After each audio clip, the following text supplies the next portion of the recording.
are literally zero. Today it is the first full day of walking in Croatia. Yes, we've made it to Croatia. How incredible is that?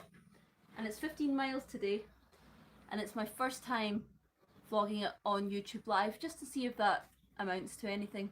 Any donations or any new subs or anything at all. Even just some company would be really nice. Shall we go?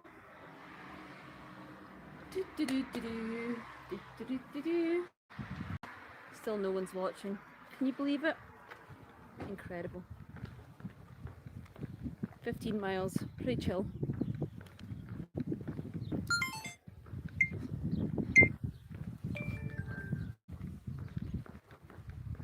Hi guys, so this is my first full day in Croatia. I've walked all the way from Scotland to Croatia, and I entered the border 2 days ago at night.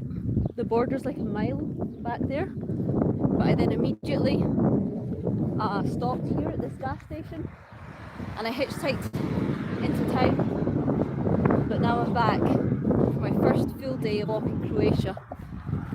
Because I took a taxi here this morning, I know the route, and we're passing by a lot of tiny towns and a lot of sunflower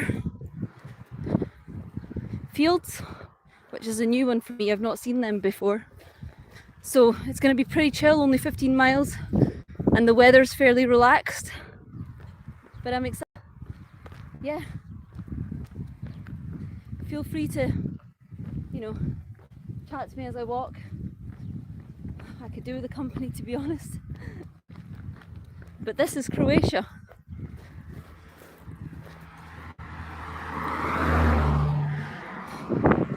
This is what the Croatia looks like at the very start of the Slovenia border.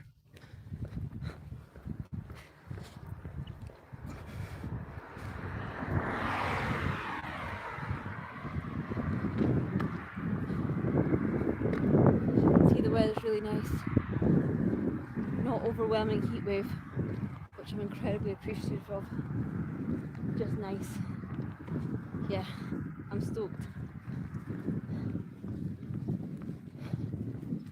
So most of my audience is in the UK, and right now I'm posting on a weekday during working hours, so it's the worst time to post, but obviously this is when I walk, so what can I do? This is Croatia.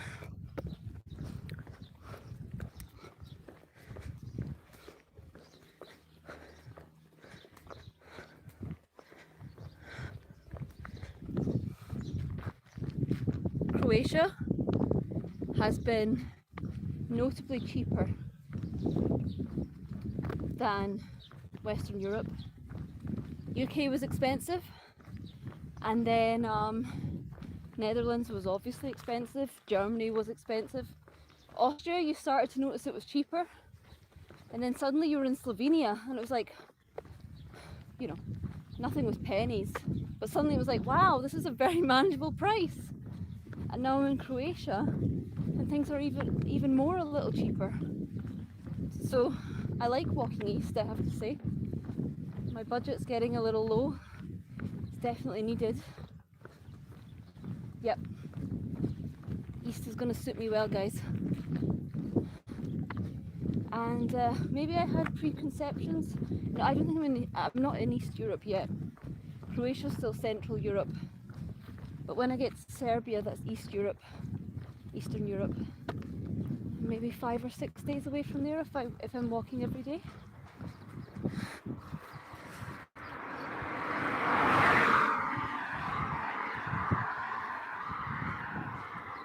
This is Croatia.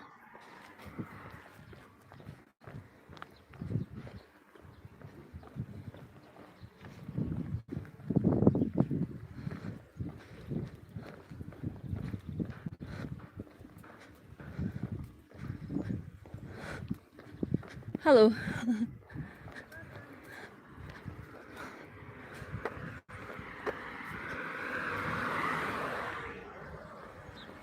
Oh nice, 2 likes, 7 viewers. Incredible. Oh shit, there's people in the chat. Hi, stay safe. Shall do. I'll try my best. That's all I can do. I'm on the pavement, right? I'm not walking through extreme weather anymore. And it's only 15 miles today, which is very manageable. I mean, I'm sure in the last like 2 miles I'll start having a moan about how I'm tired, but 15 miles isn't that much for me. I've got to a stage where I've been walking up to like 28. So 15 miles is pretty easy by comparison.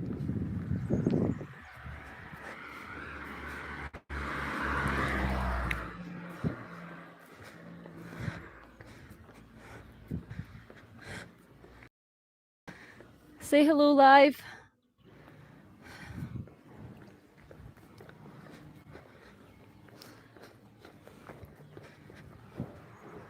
So what we're gonna do, it's a 15-mile walk, and the easiest way for me to break that down is that we'll take a break every 5 miles. And 5 miles for me probably takes an hour and a half each time.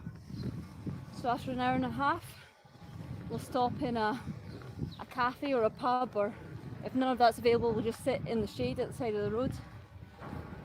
Then we'll do it again until we've reached 10 miles. And then obviously when we reach 15 miles, we're there. And then it'll be dinner time.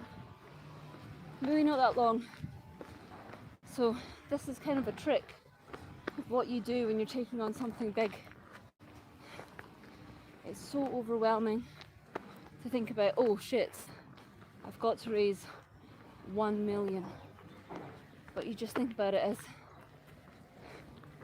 that's just raising 1,000 pounds 1,000 times. And so you just lock in to each block of 1,000. And similarly with the walk, it's crazy to think I'm walking Scotland to Hong Kong.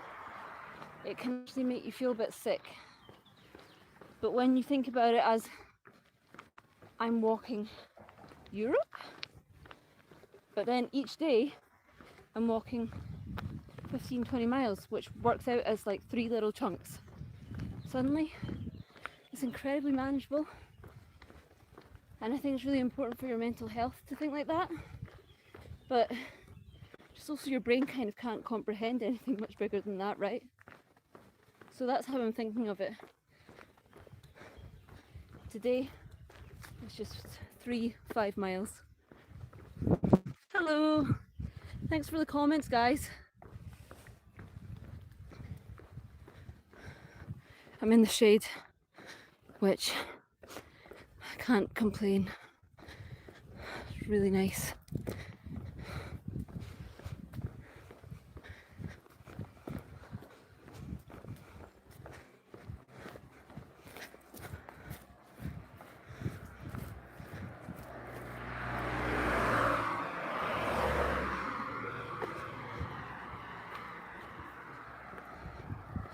When I crossed the Croatia border, thanks for saying I'm doing great. I'm doing okay. I could be doing better for sure.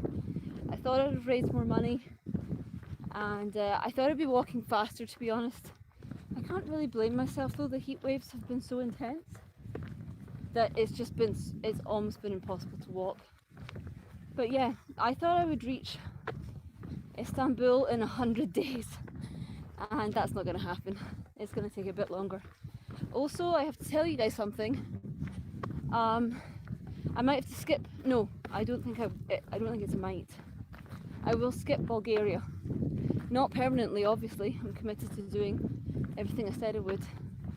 But I don't think my visa will last long enough to get me through Bulgaria. And there's really not much I can do about that. I can't, apply for special visas, or, at this point I can't really walk fast enough to make up the time. So it's called a Schengen visa. It means you're allowed 90 days in Europe if you're not from the EU, which obviously for a long time now the UK hasn't been. So I am currently still in that zone because this Croatia is in it. Once I reach Serbia, they are not in it. But I think when I reach Serbia, I'll only have like 10 days left on that visa.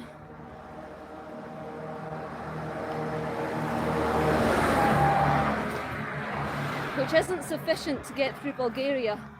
And I could technically start Bulgaria but not finish it. You know, once I reach like day 9 in Bulgaria, just then take a train to Turkey. But I think it would be neater to just, I guess actually maybe not. Maybe I will do a bit of Bulgaria. We'll see how I feel. But I think it would be neater to just leave Bulgaria and come back when the visa's reset. People have to do this all the time. If you watch a guy called Chubby Trekker, he's the guy who's walking UK to Vietnam. He had to do the same in Turkey. So it is a thing people have to do. The reason I'm disappointed is because obviously, first of all, it makes things more expensive flying somewhere then flying back, etc. But I also think like one of the joys of walking from one place to another is that you see how like cultures and landscapes very gradually change. It's like a very unique aspect of an overland slow trip. And by skipping Bulgaria, albeit temporary, you're kind of breaking what is one of the main joys of walking instead of, you know, just flying or even a train. But what can you do? I'm not in international politics. I don't get to control how long a visa lasts. And at the end of the day, I did sign up for a challenge, and I knew that would come with setbacks. So this is one of the setbacks. Well done, Kate. Thank you, Alan. Means a lot.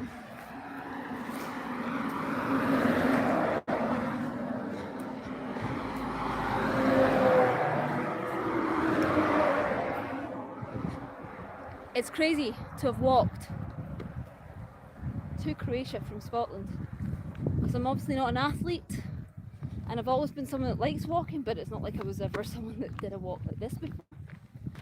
And I think it really is just proof that, you know, anyone can do something like this. And I'm not saying anyone wants to, you know, this is a very specific way to spend a period of your life. But I do sort of hope it serves as proof that, you know, I think sometimes in life we get a little bit self-conscious because we weren't born with any particularly notable talent. And it feels like the way to get ahead in life is to be someone born that way. Definitely makes things easier, that's obvious. But the world is open to us all, my friends. I'm just a normal person that didn't really feel ready to settle down and had kind of always said that they wanted to do something like this.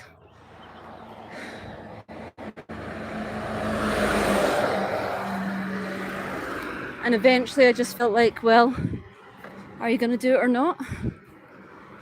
So I started walking. And 10 weeks later I'm in Croatia from Scotland. So, you know, I don't want to shove motivation down your throats. Motivation has to come from within, but I just hope you know that whatever you want to do in life, it's not easy, but it is possible.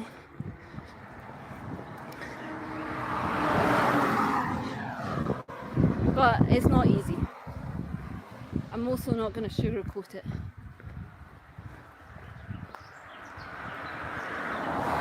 It's hard doing something a little bit wacky and different. What did you end up doing on the crazy heatwave days? On the crazy heatwave days, I slept basically all day. It depletes all of your energy. Every time I'd wake up, I'd literally be in a pool of my own sweat. Like a pool, I'm not joking.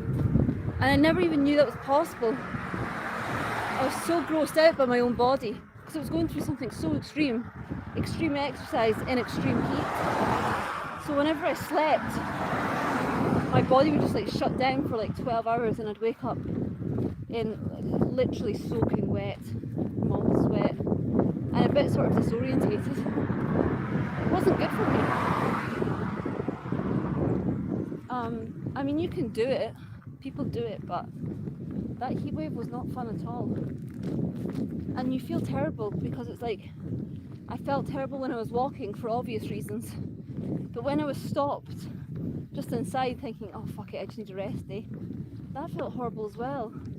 I can't fund this walk without making content. I can't raise awareness for the charities without making content, and I can't kind of feel like I'm justifying doing this with my life if I'm literally not doing it. So spending like 3-4 days at a time just having to give in to the heat wave and just sit inside made me feel terrible.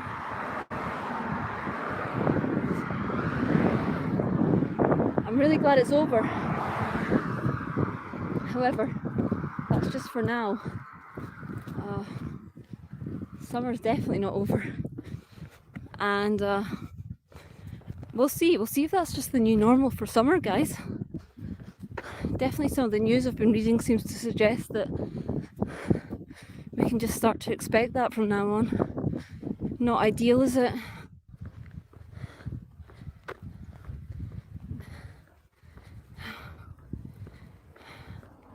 What are you saying, guys? It's not a pool, it's a pee well.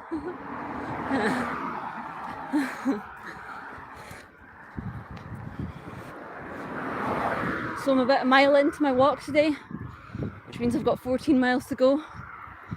4 miles, or let's say an hour, until my first break. We'll try and find a pub somewhere where we can like socialise a little bit, and I can show you Croatia. As you can see, the nature's very beautiful. The houses are fine. Like, there's nothing wrong with them. It'd be easy enough to live there. But there's kind of like a notable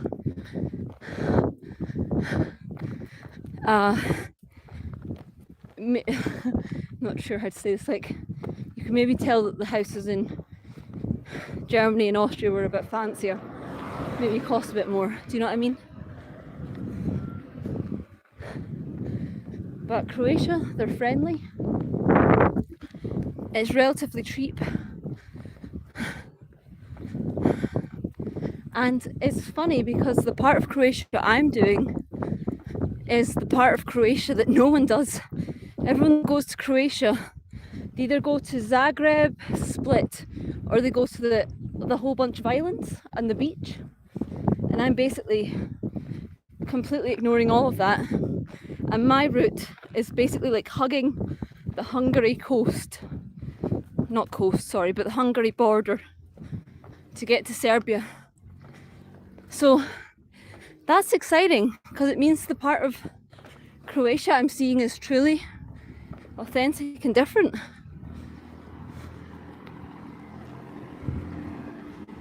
Hi. No wave. What should I do? Can you see I'm a little bit wet already? A little bit sweaty?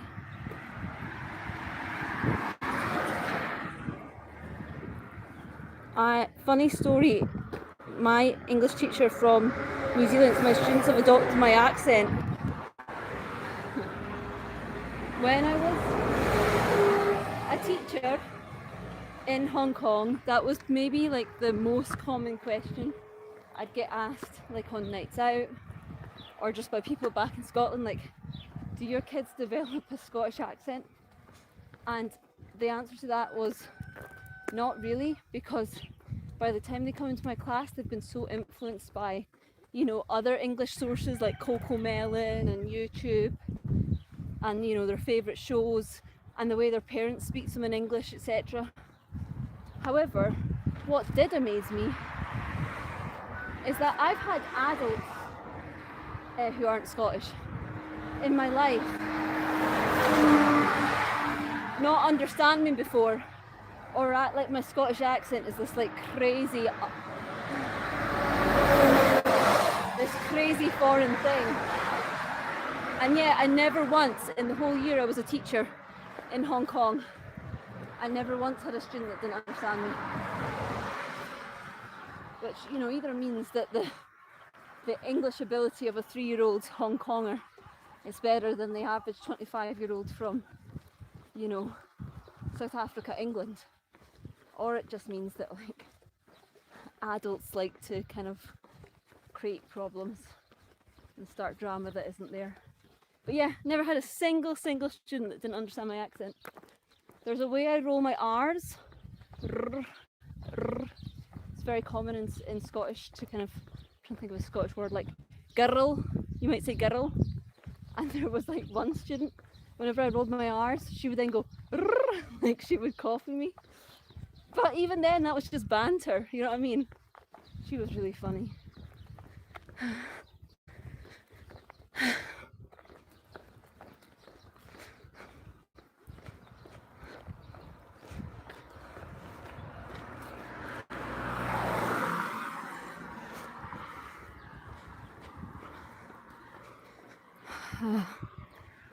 So you see a lot of death on this road, the road from Scotland to Hong Kong, which is always sad.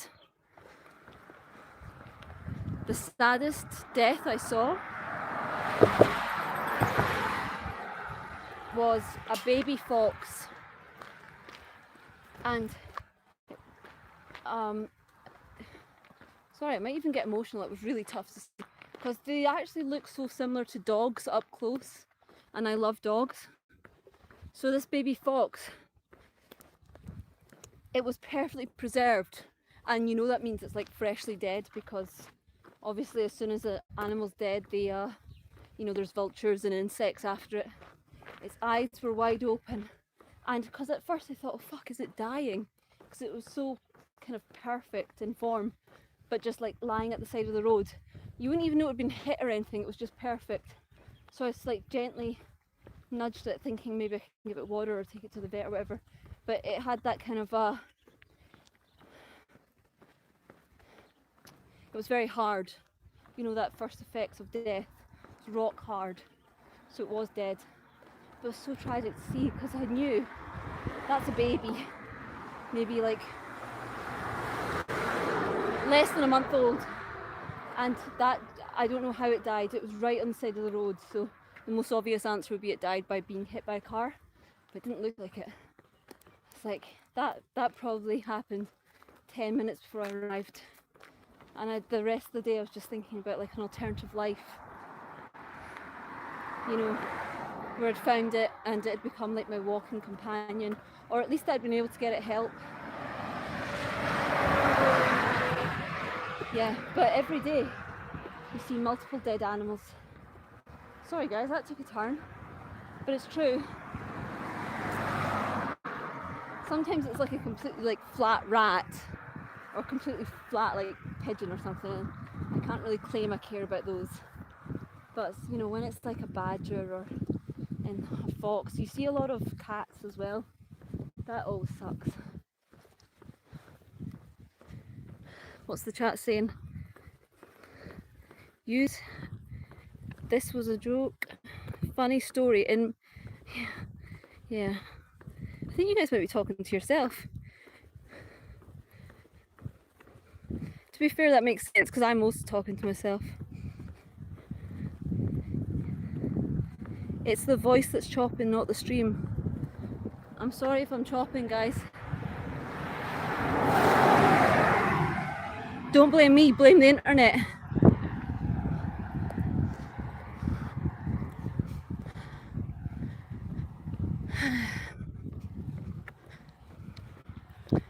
Oh, such a nice breeze. I don't want to go on about it, but it makes such a change from last week, where you were just so focused on like, I know I'm literally melting right now, but just keep going. I don't feel that way at all. I don't feel like it got so hot last week in the heat wave that I really was struggling to breathe. It was the sensation of when I was walking up Everest Base Camp, and once you get to like 4,000 feet, the air gets affected, and they say that after that it's like walking with one lung. And the sensation I felt near the end of Everest Base Camp was like, to breathe, it was almost like sucking through a straw.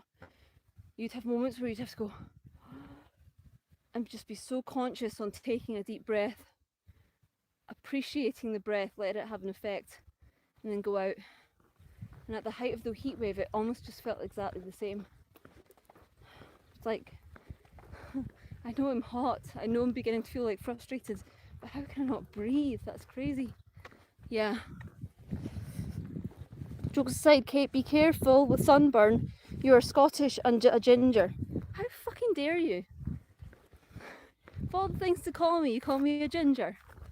It's called strawberry blonde, thank you very much. It's harsh, real problem.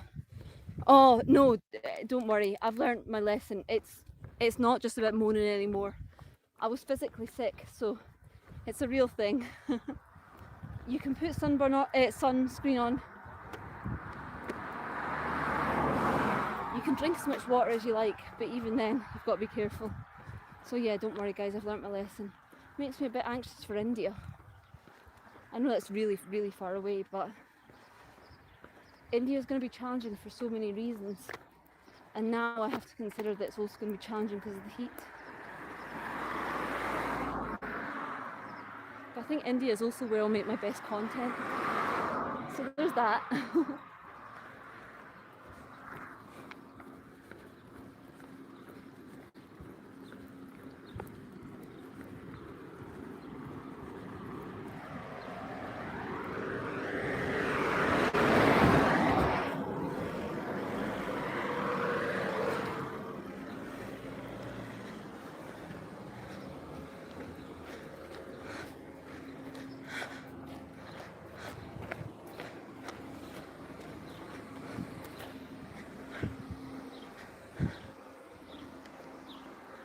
Next time I see shade, I'm gonna take a oh, well there's shade.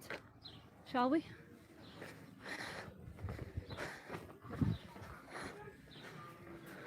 Hello. You take card? Yes, yes. Perfect. Perfect. Can I have a beer? A small? Yes, yes. Thank you. I will come. Oh yeah, no worries. Hey guys. Let me just figure this out. Nice. At least the Middle East is a bit less humid, right? Yeah, definitely. You know, I'm really excited for, obviously I'm not wishing my life away. I like Europe, but even when you're in like the middle of nowhere in Europe where things feel different from home, there's still so many similarities. I'll try and get better light. There you go. We have a small Karlovačko or just Yes, Heineken. please. Small. Which one? First one. Karlovačko. Yes, please. Even when, you know, you're like in Croatia, a place I've never been, and a place that's a lot further east than the Europe you're used to, etc. Even then, you know, this kind lady speaking English to me, you know, I don't feel completely out of my comfort zone. There's so many similarities. So I think when I enter like rural Turkey, Istanbul will obviously be chaotic, but I think even Istanbul is very international. Once I get past Istanbul, I think I'm going to be like genuinely in like a new world. Do you know what I mean? Weird question, but what sort of socks do you use? Okay, yeah. No, that's a very, very fair question. When I first started, and I thought I was onto a winner, this was just based on instincts, not like anything I'd looked up, but I wore those socks where each toe goes into a separate hole. Thank you so much. Because I thought that will prevent blisters. And then on top of it, I also wore like a pair of thick woolly socks so that my heels, etc., aren't getting blisters. However, that didn't work at all. I had like 10 blisters by the end of week 1 and really big sore ones in really obscure places. And so I persevered until the start of Germany with that theory, thinking, oh, maybe your feet just need to get used to it or whatever. But it turns out that basically I was sweating my feet by making it so hot in there, which obviously then makes your skin more paper-like, which then creates blisters. So now I wear one very, very thin, like paper-thin pair of socks that are anti-blister socks, and then on top I put on a pair of woolly socks. And so it's a lot better. Since then, maybe like one blister a week. I got new shoes in Graz, which is the start of Austria.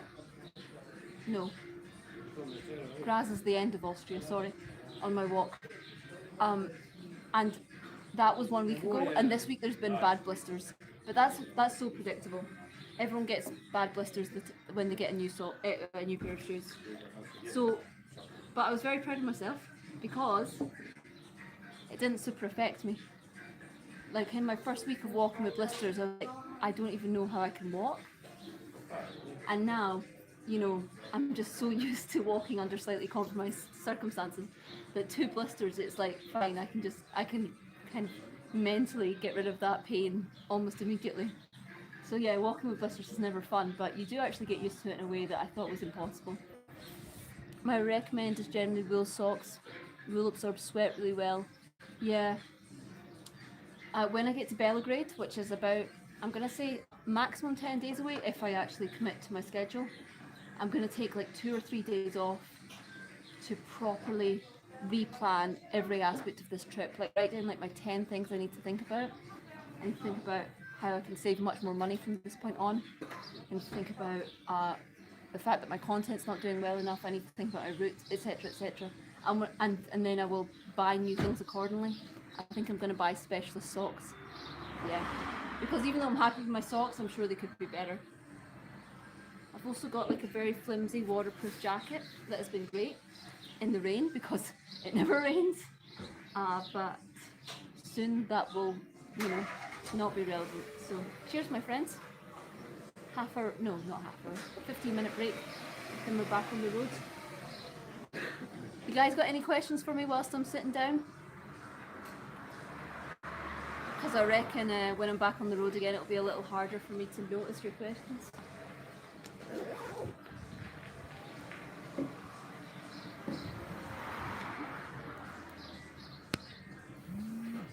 It doesn't have to be special, just focus on wool. Yeah. Agreed. Oh no, don't worry. I've no budget to be spending 50 quid on special socks. But wool is a good shout. Guys, what if I told you an idea that I've got? Because the truth is, I'm getting a little stressed about the fact I've not raised much money or awareness for this walk. Because I've got enough personal money to last me to Istanbul, but then I need to stop the walk if I haven't raised more. What do you think about every time a business or a rich individual gives me 10 grand, not me, 10 grand to the Give Star to raise $1 million for charity, I get a tattoo of whatever they want. So if it was a business, presumably they'd want their logo, but obviously they don't want to choose that. And if it's like an individual, like a celebrity or a rich individual, then obviously they can choose what I get. And I would only have to do that 100 times to reach £1 million for Scottish mental health. What do you think of that? Do you think it could work? Do you think I can convince 100 businesses or celebrities to give me 10 grand and in return I'll get a tattoo? You're going to end up like an F1 car. Honestly, I wouldn't care. So I would commit my left leg to it. My entire left leg, this goes to the cause. I've never been one to care that much about my body. Not in a bad way, just, you know, I kind of like my mind and my face a bit more anyway. But also it'd be an incredible story if by the end of it, even if you hadn't raised 100, say you've got like 70 businesses or individuals to give you 10 grand, and so you've got like 70 unique tattoos on your leg. That's a funny story. I'd be very comfortable with that. But what do you think? Could that work?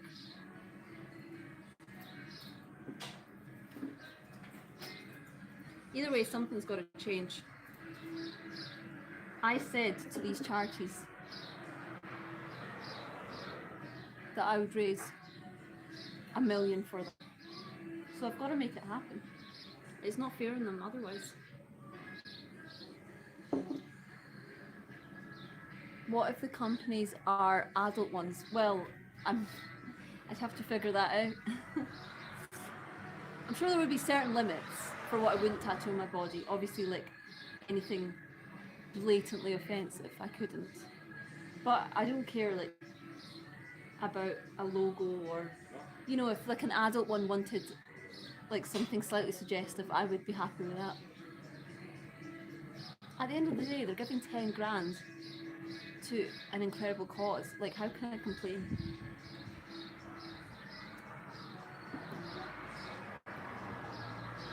What food and energy drinks do you have with you? Right now, so obviously I'm drinking a beer for the rest, but I've got a bottle of water in my bag, and I've got a bottle of water like a lemon flavoured water. Yeah. And so by the end of the walk, I'll drink both of them, and I'll probably buy like a can of Coke or something as well at some point. Something a bit different to mix it up. And then when I arrive at my accommodation, I always ask for like a pint of water, and I just drink it in one, just to sort of rehydrate a little bit again. So yeah. What was the little baggage? So because yesterday I stayed in my accommodation and I hitchhiked to my starting line today, this is all I have. It's just like a day bag. Makes things so much easier when you can leave your proper bag somewhere. So this is it. And when it's not got what it's got in it right now, you can fold it in on itself and it becomes a bag like this size. So it's incredible. Incredible for taking with you.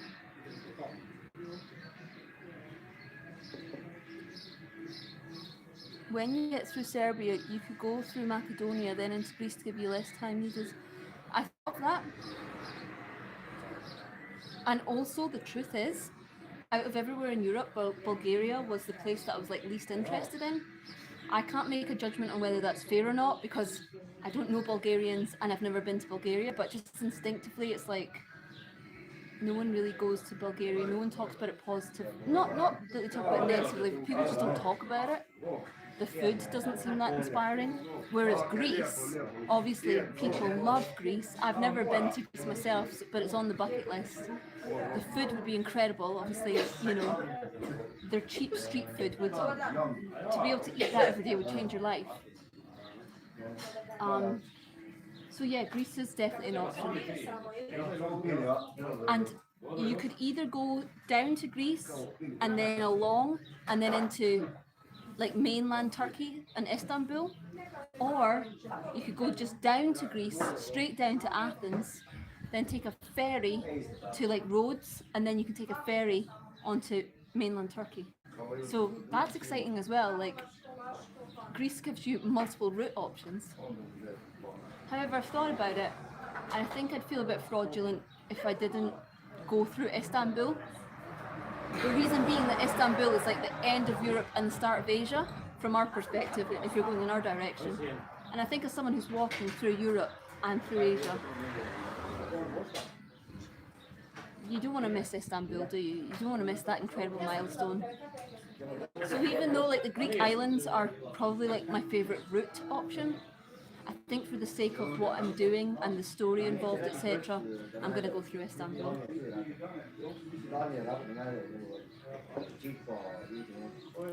Hi! Thanks for saying hi. I heard Sofia is lovely. I'm sure it is. It's very cheap as well.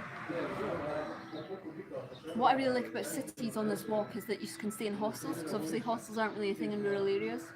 And obviously the more east you go, the cheaper the hostels are. So I could imagine like staying in Sofia for like 2 or 3 nights for a little break. Hostels under £10 a night and making a few mates and really enjoying that. Yeah. I'm just not sure about the rest of Bulgaria. They've got bears, and I don't really know what else. I just know they've got bears and bad food. That sounds reasonable. Istanbul is quite interesting too. Yeah, I can film loads of food content in Istanbul. Istanbul's obviously like one of the world's most famous cities. I've been there once before for 2 days. It was actually like an extended layover on my way to Hong Kong. And the truth is I was a bit overwhelmed. It's so busy and chaotic. And I thought I was quite a seasoned traveller, so I was surprised that Istanbul kind of like knocked me out a bit. However,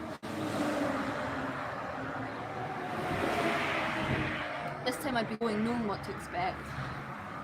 I'd be going as an even more seasoned traveller, and I'd have such a purpose for being there, as opposed to just like, oh, I've ended up here because I'm on a layover. I'd be like, wow, I walked from Scotland to Istanbul. That'd be incredible. Yeah. I watch a lot of travel vlogs, and most of the people that travel through Bulgaria kind of, you know, they think that there's parts of it that are beautiful, etc., but they find the Bulgarians a bit cold. But I don't really want to say that until I've been there for myself. You just don't know, do you?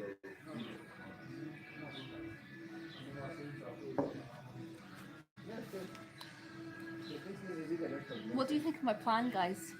100 businesses / celebrities, 100 tattoos. Is there any merit to it? Do you think it could work?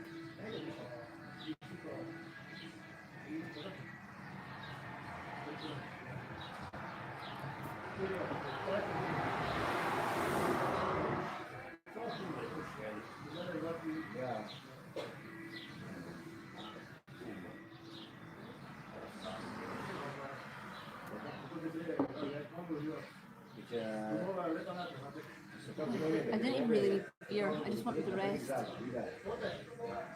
It was probably a mistake to buy.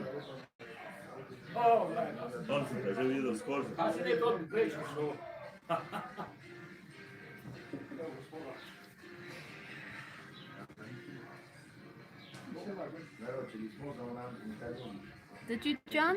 Let's see your pic.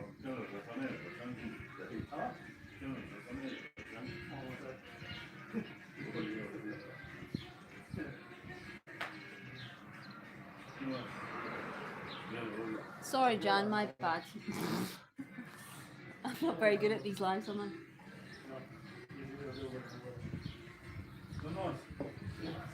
What country are you most looking forward to me going through?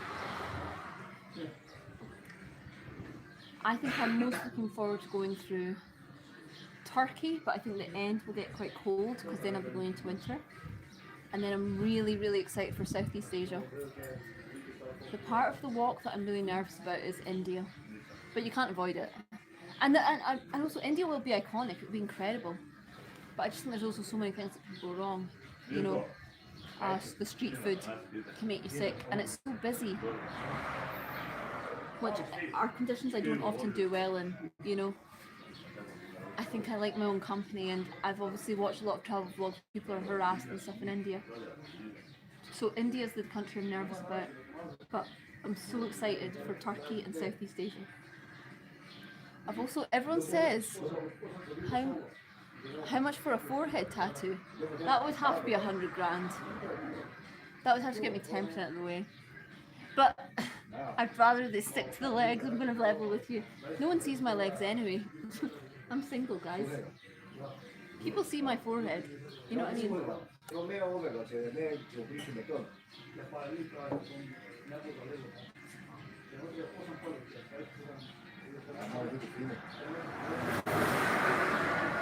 Yeah, I was in Austria, but I was only in Austria a week ago. Slovenia, the part I went through only took 4 days. And the reason it took 4 days is because I took 2 rest days. So it only actually took 2 days. I just went through the sliver right at the end. And Slovenia was really nice. It's in my next vlog. No, apologies. If you're on Patreon, you've already seen my next vlog. If you're not on Patreon, then it's 2 vlogs away. But my Slovenia vlog is out soon. And yeah, I can't knock the country. Really nice people. Cheap compared to Western Europe. The first impression I had of Slovenia, right? Because I slept on the Austrian border, like a mile away, on my last night in Austria. So it was like 7 AM when I entered Slovenia. And so it was maybe like 7:30, 8 o'clock by the time I like walked past my first cafe. And so I could sort of see what civilization looks like in Slovenia. And in this cafe, definitely before 8:30. That 8:30 would be the absolute latest it would be. 8:30 AM.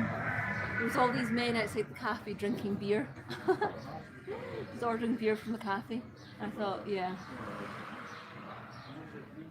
that's funny. I've entered a new part of Europe and I really liked it. Really nice people, very pretty.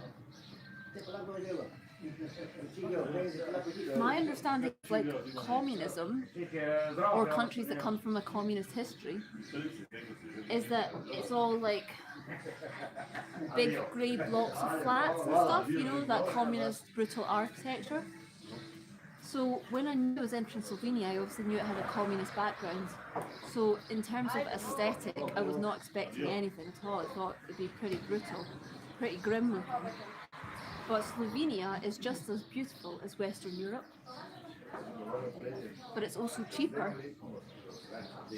And in that sense, it was really, really nice. Because I do like Western Europe, but what I begrudge about it is the prices. But Slovenia and Croatia are sort of very similar to those places in terms of how they look. But they're much cheaper. They're different culturally, but they're just like a stepping stone different as opposed to like suddenly you're in a major culture shock. I think Serbia might be a culture shock. Serbia does sound very different from the UK and from, you know, Netherlands, Germany, doesn't it? But I won't know till I'm there.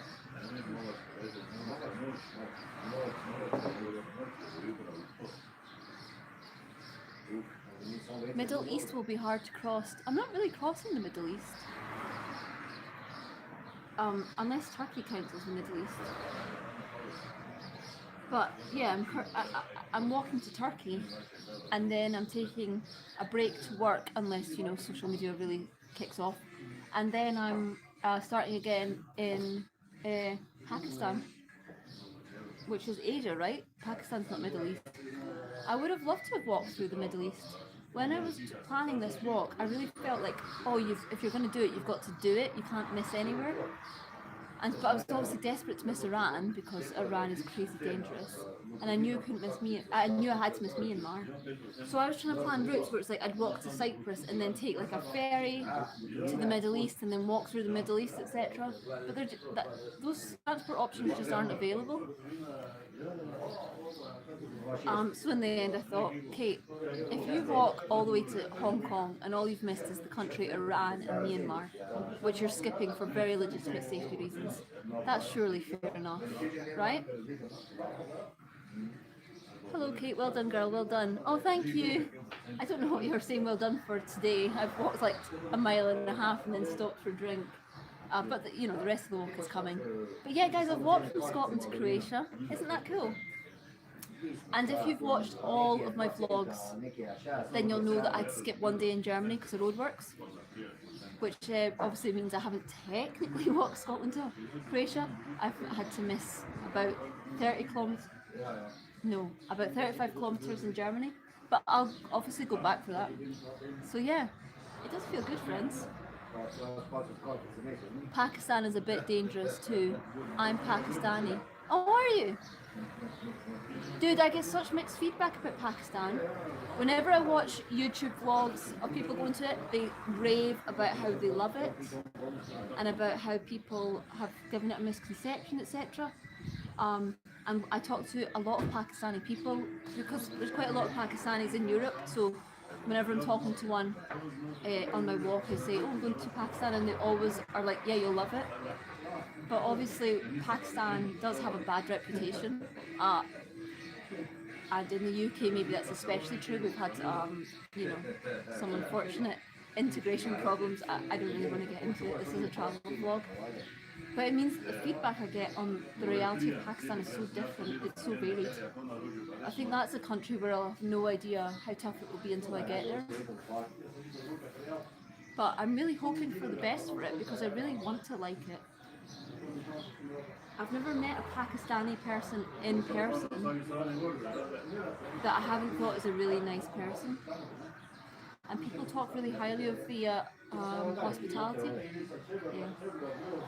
Obviously nearer the time I'll have to look into the specifics of what I have to do to be cautious as a woman, like if I need to wear a headscarf, etc.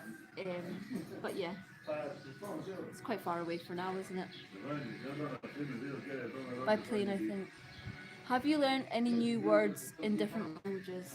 I learned some German, like not much obviously, but just because obviously I was in German-speaking countries for such a long time, Germany and then Austria. I don't think much of the German language is quite harsh, but it did make me think, oh God, you're really missing out, Kate, by not speaking a European language. So I think I'm going to try and learn French. Because if I can learn French, obviously then you can go to France, which is near the UK, but also Switzerland. But then you've also got all these wildcard countries in your life that you can go to, like, you know, Montreal, Quebec in Canada, or there's like these Caribbean islands that speak French, and then obviously there's like these random countries in Africa that speak French. I think I'm going to try and learn French to like a basic conversational level.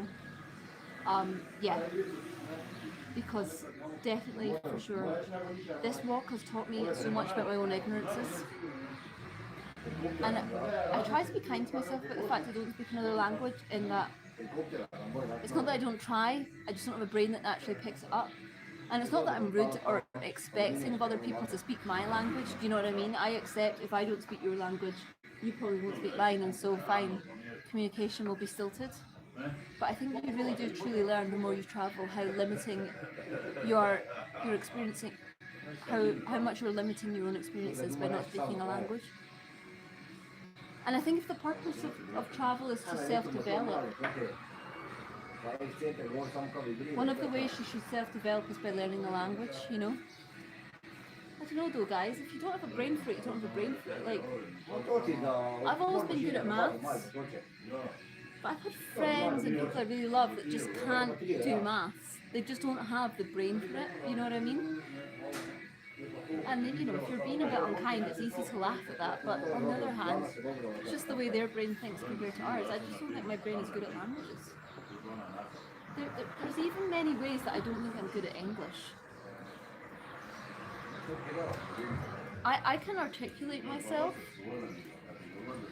but that doesn't mean that I articulate myself with a wide vocabulary. It doesn't even mean that I'm always grammatically correct, and I'm definitely not a good speller. Obviously that's not relevant on YouTube, you wouldn't see it, but when I'm trying to write people letters or, you know, whatever, I'm very aware when I sort of read it back, like, I don't think I've spelt like a lot of those words correctly. I think I've forgotten some of this. So I'm not entirely convinced this is all grammatically correct. Yeah, it's not how my brain works, but who knows, maybe that's the cop-out. Kate, you're a legend for doing something most humans wouldn't do. I'm trying to do it. I haven't done it yet. This is the easy part, guys. I'm in Europe, like Central Europe. Until I get to Istanbul, all I've done is kind of like walk through essentially my home turf and avoided employment. I mean, of course there's some, I'm not going to completely dismiss what I've done, but like there's some elements where that's admirable, but it's also just like a 30-year-old trying to avoid a job. I think after Istanbul is where the challenges really start.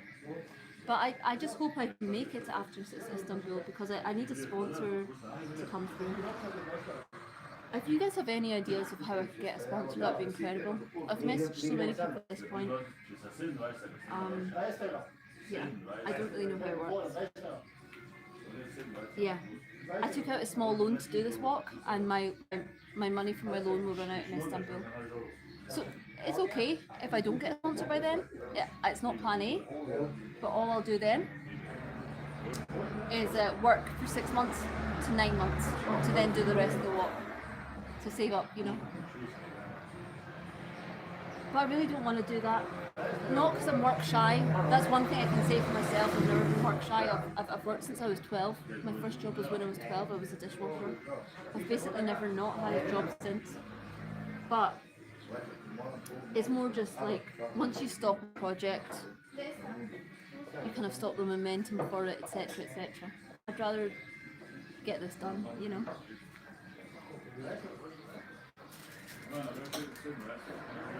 I'd categorise Croatia as southeast, not central.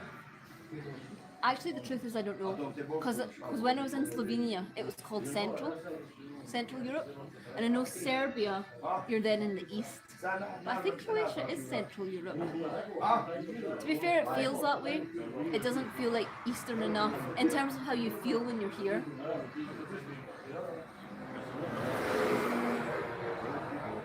But it's also definitely not Western enough to be Western Europe.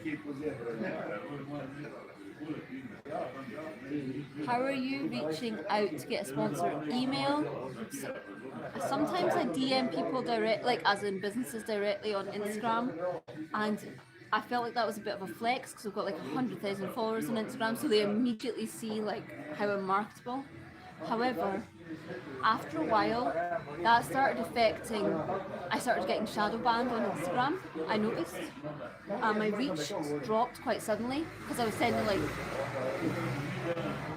30 cold DMs every day on Instagram, and then I googled it and I was like, that's really bad for your Instagram account. That makes it seem like a scam account, and that's why my Instagram views have been a little less recently. So I just need to stop that tactic. Because I also need the Instagram reach. So now I've gone back to emailing. But yeah, emailing or DMing.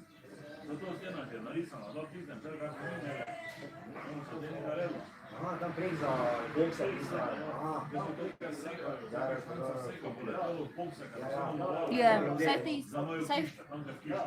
South Asia will undisputably be the hardest part. Southeast Asia, as in once you're in Thailand, etc., that's such a well-travelled part of the world. It's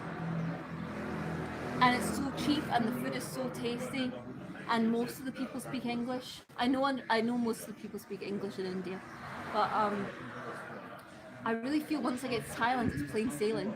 You just get to enjoy the fact that you're going through an incredible part of the world and you're nearly there.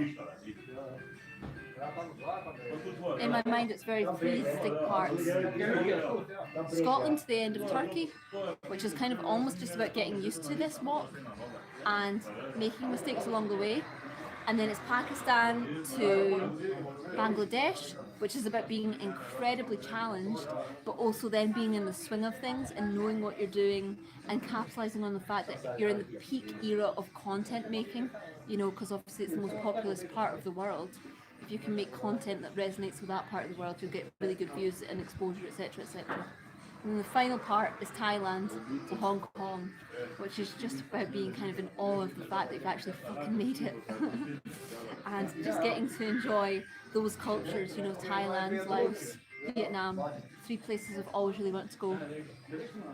Mainland China will be intense, because obviously their culture is incredibly different, their language is incredibly different, etc.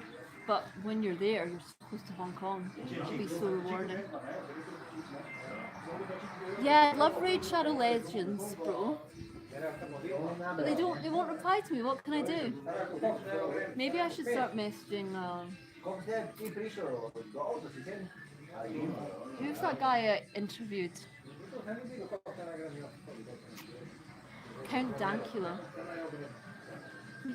He gets sponsored by Raid Shadow Legends every video. I should maybe email him, ask him. Shall we go, friends? Yeah. That's a funny thing. Always Van Morrison in the background. That's the funny thing about this walk. It's the same 40 songs you hear wherever you are in the world so far.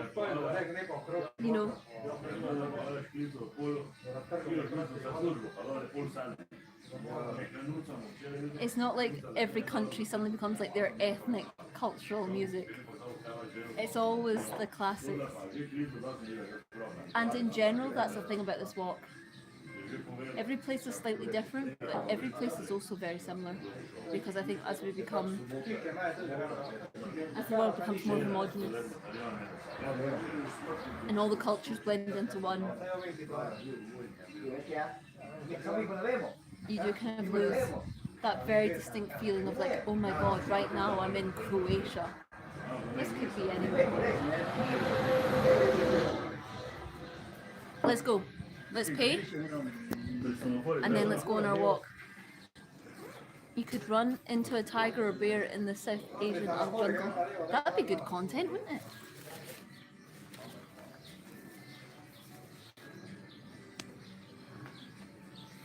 Hey Kate, long time no talk. Feels weird being in Hong Kong without you. Aww. I'll be there. I'll just take a year. Hello. May I pay? Yes. Thank you very much. Yes, please. Card. It was very nice.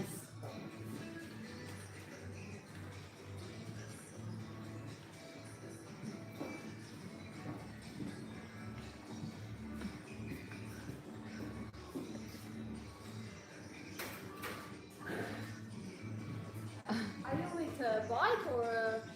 Pardon? Are you with bike or? No, I'm walking Scotland to Hong Kong, yeah. Whoa! So this beer, it's only €2. We're from Scotland. It would cost like £5 in Scotland. Oh god. Yeah. Thank you very much. It was really nice. Thank you. Have a good one. Okay, guys. Hi, sir. Okay.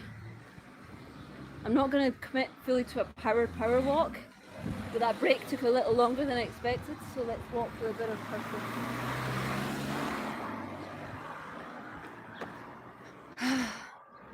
No pavement, but this is quite a big gap. There'll be a pavement soon, I'm sure.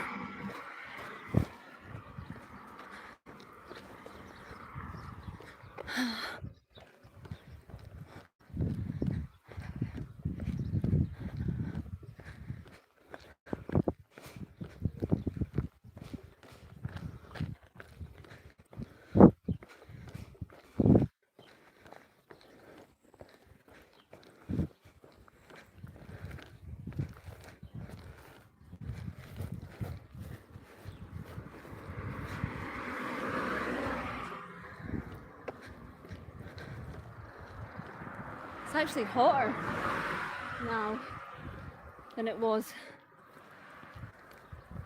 before the break. What can you do, guys? Still not awful. What's your chat saying? Too bad you can't be live the entire time. I thought about it, about being live 24/7. Because obviously for a long time that wouldn't amount to anything. You'd have like 20 recurrent viewers, etc. But then eventually, surely like some news publication or whatever would hear about that and would kick off. However, I just think you run into so many problems with your safety if people know where you are all the time.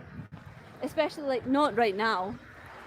Obviously you guys are like, there's 15 of you watching, and you know, I definitely trust my audience.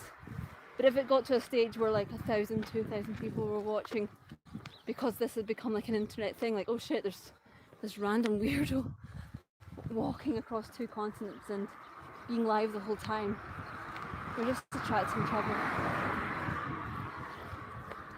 But I need to do something, guys. I need to find some gimmick or something that makes this walk more heard of. Because otherwise I need to take 6 to 9 months off to work. And I really don't want to do that. You hear the birds?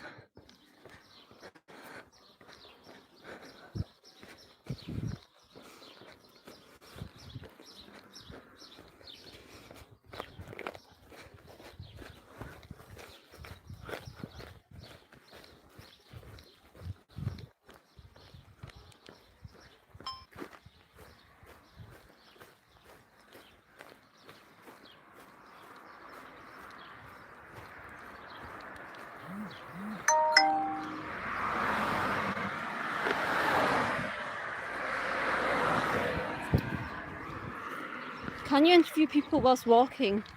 I thought your old interviews were really good. The thing is, guys, if I was a long-term content creator, there's only one thing I'd want to be that for, and that is being an interviewer. I just really love it.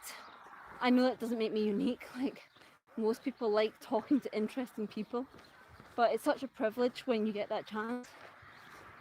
So yeah, I would love that. Actually, I always think to myself, like, you make this happen, you should really push yourself towards it. Because the thing is, with getting an interview for someone that's really interesting, it's just a numbers game. If you send 100 emails that of reasonable quality, like one person will say yes. I don't know, like I think maybe like a bit of self-sabotage involved. Even though I know that's what I want to do, I never get round to it. I've always got a reason why it's not the right time. But yeah, I definitely should. You're completely right. And interviewing someone whilst I'm walking could be quite a unique hook, right? I don't really know how the logistics of that work, but I could figure it out. That'd be really good. It's not a bad idea, my friend.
So I remember this on the drive here.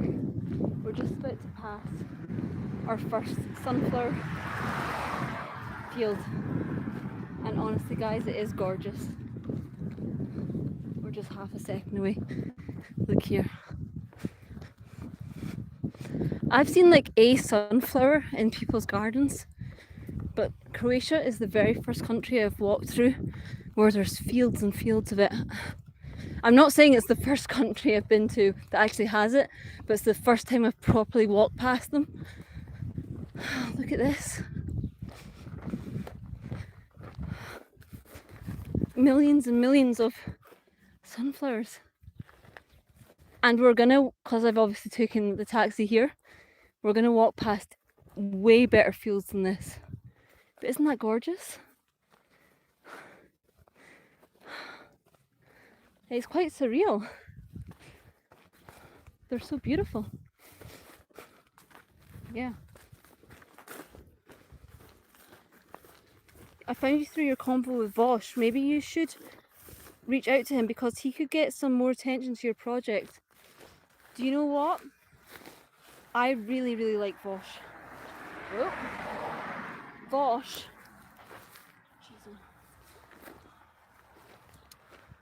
is someone who has obviously experienced controversy, and when I saw the I'm talking specifically about, you know, the whole horse incident. When I saw that controversy like play out in real time, I was so disappointed because I saw all the clips and I thought, fuck.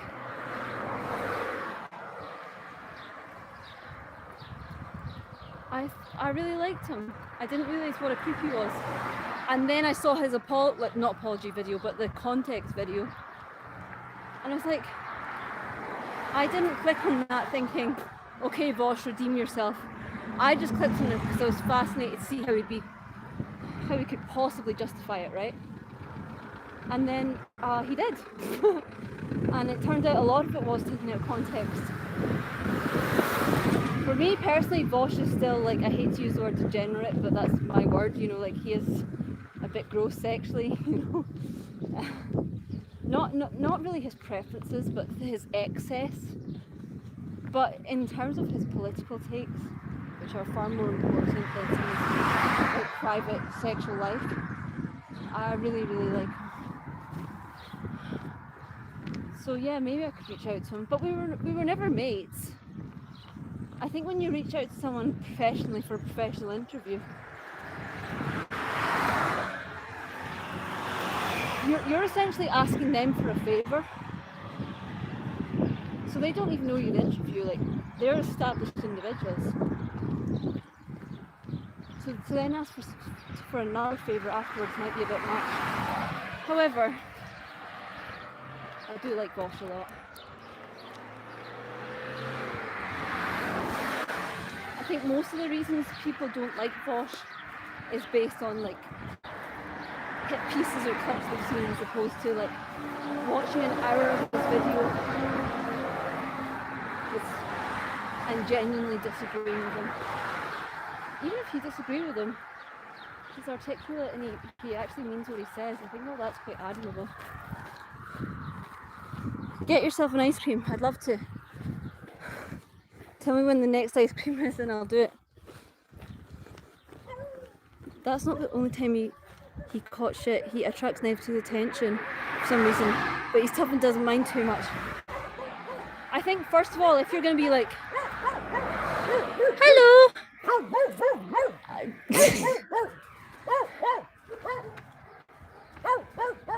I think full stop, if you're going to be a political individual online, you're going to attract shit because, and this isn't just Vosh, it's literally anyone. It's like wherever you stand, people who don't agree with you don't want your views to be validated. So, you know, if you can undermine the individual, which in many cases you can do successfully, like Stephen Crowder, that was obviously very problematic. There's been loads of these types of people where it's like, it's easy to discredit what they say based on what they've done. I'd say that's the first reason why Vosh is attacked. It's just because if you're going to do political content, you'll be attacked in general. But I would say Vosh specifically, he's like autistic, right? Like me. He's an oversharer. And he's edgy. So as a consequence, there's so many clips like per stream that you could find where he says something a bit wrong, you know, or just like a bit too much TMI. Like if I go back to his sex life, it's like I probably don't need to know as much as I do about his sex life. You know what I mean? Obviously I don't object to knowing that he's like pansexual, you know, or that he doesn't mind like sleeping with trans people, etc. Like that's fine. He's saying that as part of his progressive politics. But I don't really know the fact that like the extent to like of which he seems to like just be willing to sleep with anyone, or that, you know, he's a massive masturbator essentially. His words, not mine. You know what I mean? I think maybe that someone who was, I'm not even going to say savvy, because you can't not call Vosh savvy. If he wasn't, he wouldn't have such a massive following. But maybe someone a bit more invested in like being accepted by the mainstream wouldn't take that approach. But I'm not saying that to shit on him. I'm just saying as in, that's what makes him controversial. But I think he's a nice guy. He's taught me a lot, you know. I've always been like a left-leaning centralist. And Vosh kind of like has very slowly, through just like good takes and good content, convinced me that maybe I should be a bit more left than that. And I've never been transphobic, but I've been trans skeptical of some of the details, you know. And Vosh has very slowly kind of taught me to be a bit more open-minded about all that. I appreciate him. I think he's a nice guy. I think he's doing important work. I just also think he's really good at what he does. Like when I watch him, I don't just watch him for like what he says. I watch him for like, oh shit, you've like developed a skill. You've developed like an art form. And that's really cool.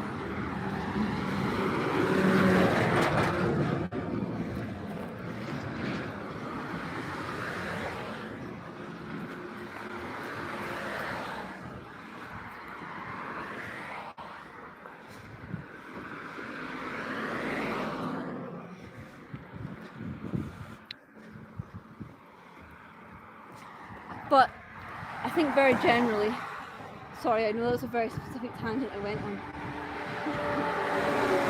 It just attracts the general audience in this live about the walk through Croatia, but I think very generally, you guys' comments about interviewing more people is correct. It's definitely what I actually really want to be doing. And it's my own fault that I'm not doing it right now.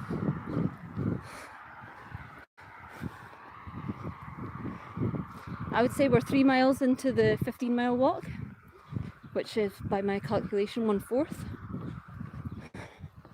We're doing good. And as you can maybe see, I'm walking at a very decent pace, which is because I don't have my pack on me. So don't feel daunted at all about what's ahead. I feel really good.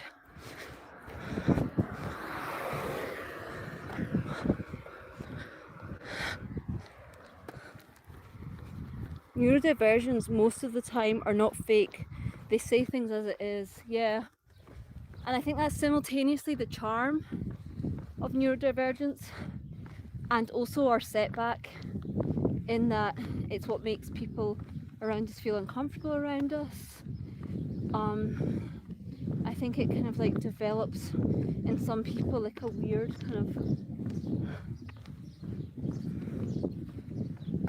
barrier that means that we kind of lose connections to the people around us, even though it's what we really want. I think a really unfortunate consequence as well of being neurodivergent is that actually in a lot of cases, I don't want to be too broad, because obviously there's plenty of neurodivergents that either are A, unkind on purpose, because you're not a virtuous person just because you happen to be autistic. You know, some people are nasty. But B, like some are just legitimately unkind because of their neurodiversity, even if it isn't intentional.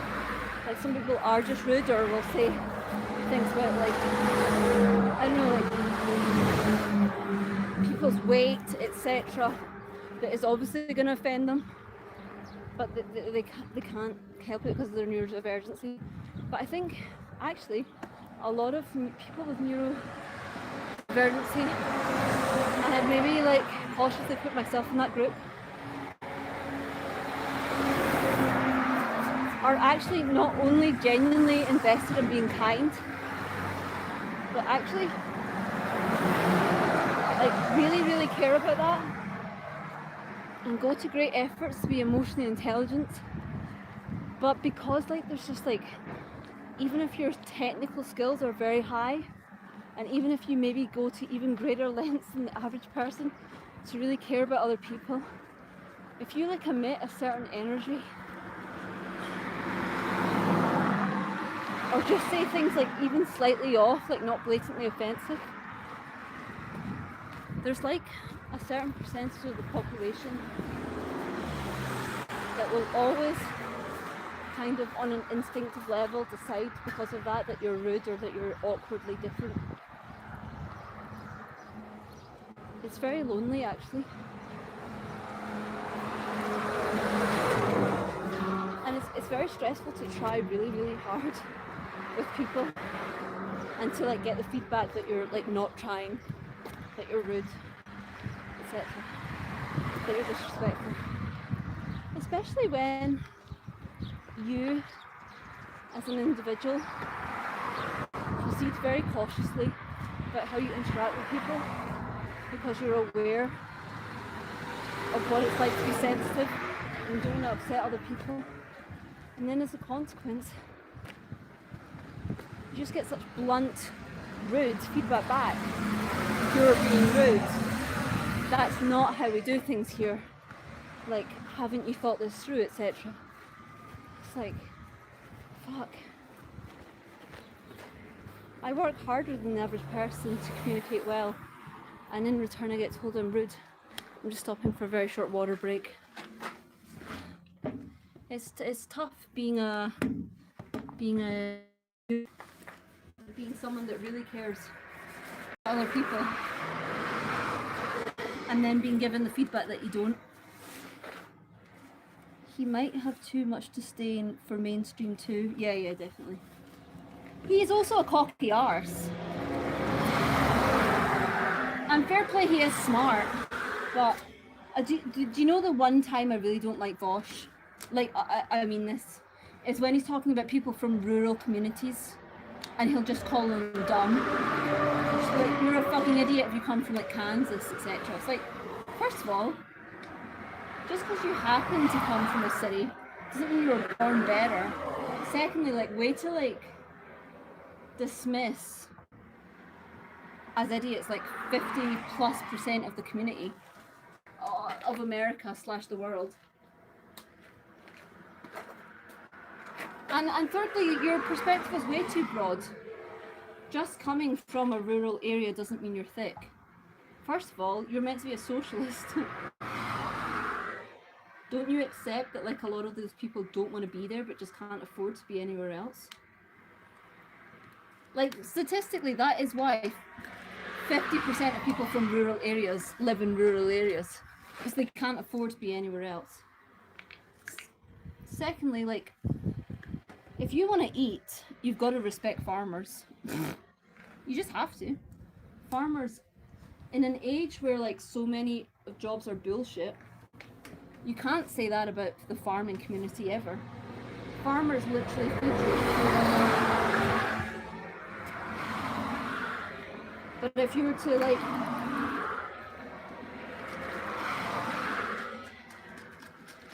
just listen to Vosh's analogy and views on life, farmers are absolute moronic idiots that aren't needed in the world. That's just not true. Of all the people that are needed, it is people in rural areas, you know, contributing to the food source. So yeah, Vosh is right a lot of the time, but he's not right all of the time. Sorry, Vosh. Maybe you should care a little less about negative feedback. I completely agree with the sentiment, but the reality is so much more difficult. I think at the end of the day, you can say all you like, oh Kate, you shouldn't listen to, you know, people that call you idiots, etc. But once you read those comments, they either affect you or they don't. And in my case, they do just hurt. And I think a lot of people feel that way.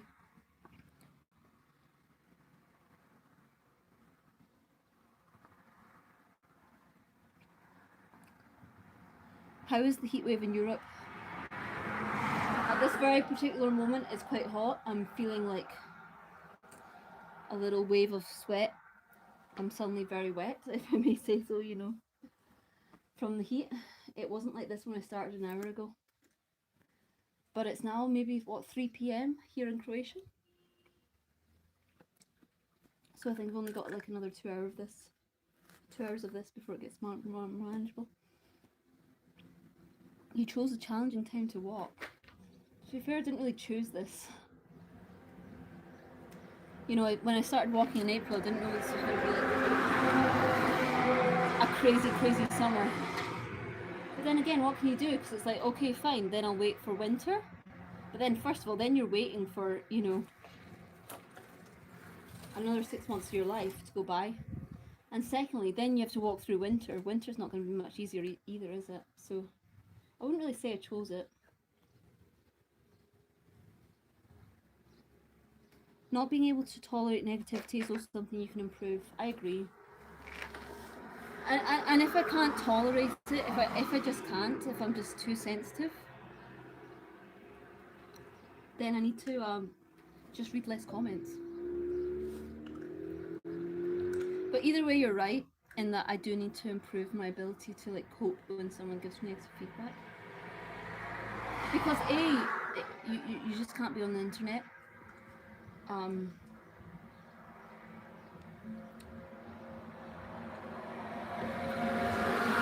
Read someone being negative to you, and B, as soon as like unkind people see that you can't tolerate hate comments, they double down on it. You can't win by saying to them, oh guys, I really don't like this. That's exactly what they want to hear. So yeah, you're right, I absolutely need to improve on that. You're doing great already, you have more balls than most people. I don't know guys, I've got my own insecurities. I just think they happen to be different than the average person's. Like, I'm not scared of like putting myself out there in the way that seems to be quite common for some people. I'm not scared of giving things a go. But there's things in life that I'm way more scared of than the average person that have set me back. Like, romantic relationships are so obvious for most people.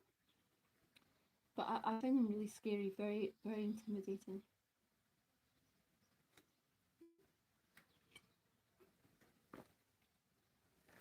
Or, you know, the average person like me, who's capable of going on a walk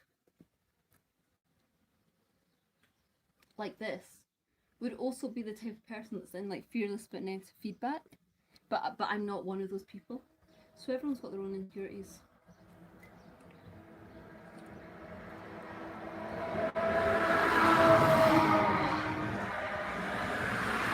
Which country are you in now? This is my first full day in Croatia. So it's not my first day in Croatia because I started in Croatia 2 days ago. Like, I started in Slovenia and by the end of the day I was in Croatia. And then yesterday I took a rest day. But today's my first full day of walking Croatia. And I think I've got like 5 full days ahead of me. Croatia is really, really nice. And I can feel a cloud going over the sun. It's just got less sunny. It's brilliant. Yeah, maybe guys I should start contacting everyone I've contacted before and ask for their feedback or help. Yeah.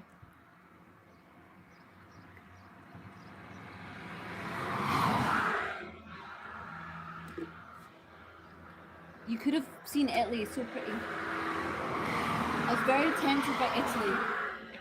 Because of all the European languages I'd like to learn, it would either be French or Italian. And so if I'd walked down the coast of Italy, obviously that's a chance to learn Italian. However, Italy is a bit more expensive than where I'm walking through, and I'm money conscious. And also, once I get into Turkey, as in the end of Asia, I'm then in countries where when I'm in them for a very long time. Turkey will be like 10 weeks, 2 months at least. Pakistan 2 months, India 5 fucking months. China will be at least a month. So if I'd walked down the coast of Italy, I would have absolutely loved it. But I would have kind of been neglecting the opportunity to just walk through a lot of different countries that Europe offers me that Asia won't be offering me. And also I would have been walking through a more expensive country during a time where I really need to preserve my finances. So I did make the right call. However, yeah, I'm also gutted I'm not walking through Italy. Italy's obviously incredible. The food is obviously lush. There's so many cuisines I get bored of after a while, but I would never get bored of pizza and pasta. The chance to learn a bit of the language would have been really nice. But as a European, I've got my whole life to explore Italy, so I don't really feel like I'm missing out on something that I can't get back, you know what I mean? Let's keep walking. I've now filled up with 500 mils of, no, not quite, 350 mils of liquid. So I'm now good to go.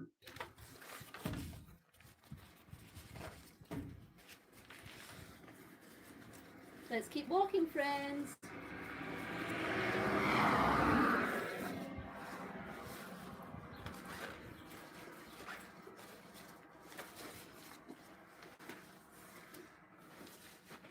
Let's go. Any questions before I turn the camera around? I haven't had pizza in almost a year. What is wrong with you, Jan? No deposit on the bottle. No. That's only on the glass bottles here. Actually, in Germany, I had several homeless people come up to me, and when I would finish my plastic bottle and ask for it, so obviously, yeah, fair play, because they get like 5 cents per plastic bottle. Yeah. Alright, let's go, Croatia. I think we've got 11 miles to go.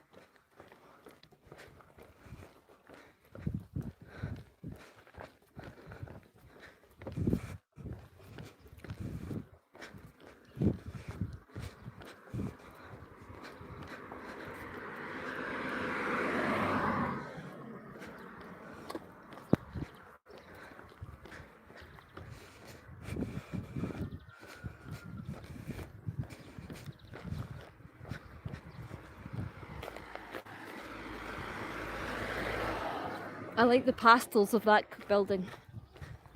I like it. Very cute.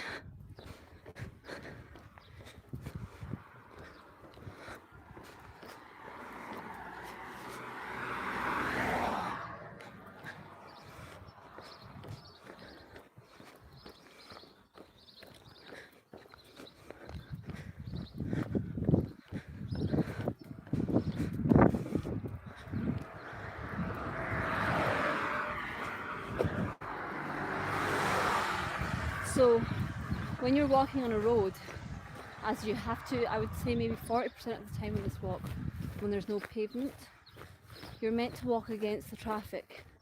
However, what you'll notice in this case is that this side has a much bigger, like it's basically a pavement, how wide this area is compared to here. And that's why I'm walking with the traffic.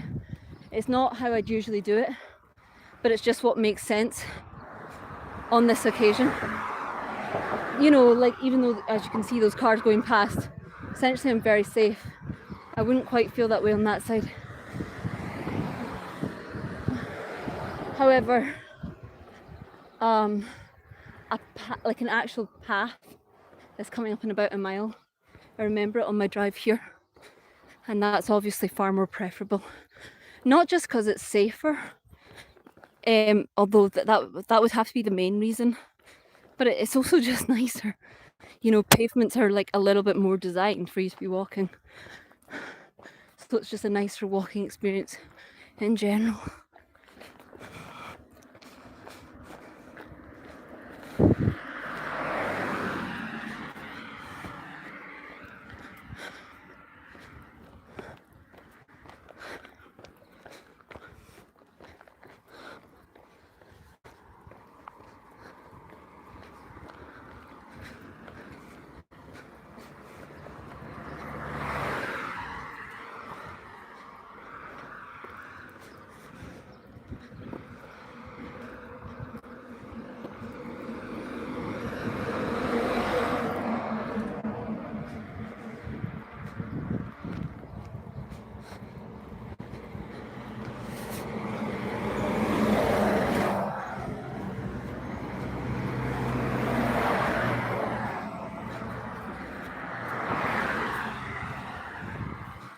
It's nice.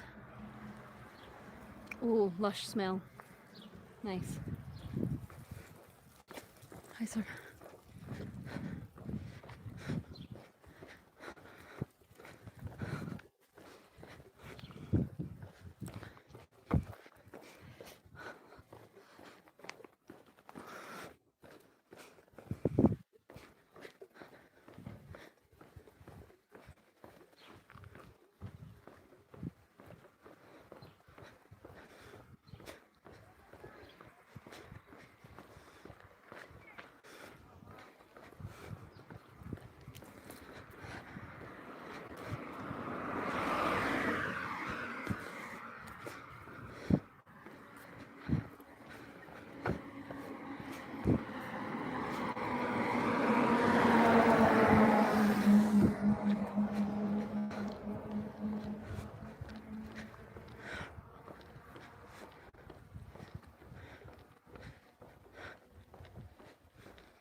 Hey guys, anyone still here?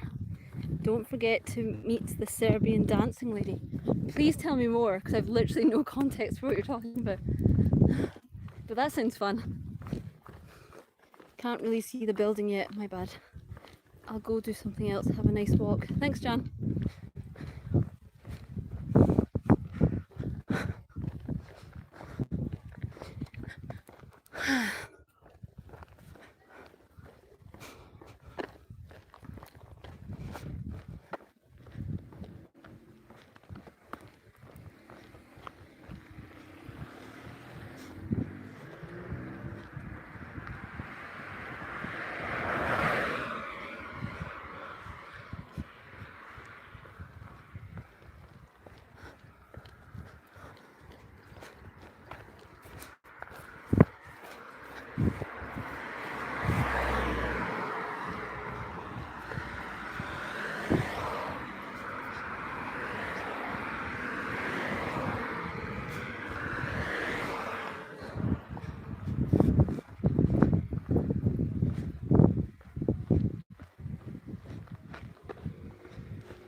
You go first. Thank you, sir.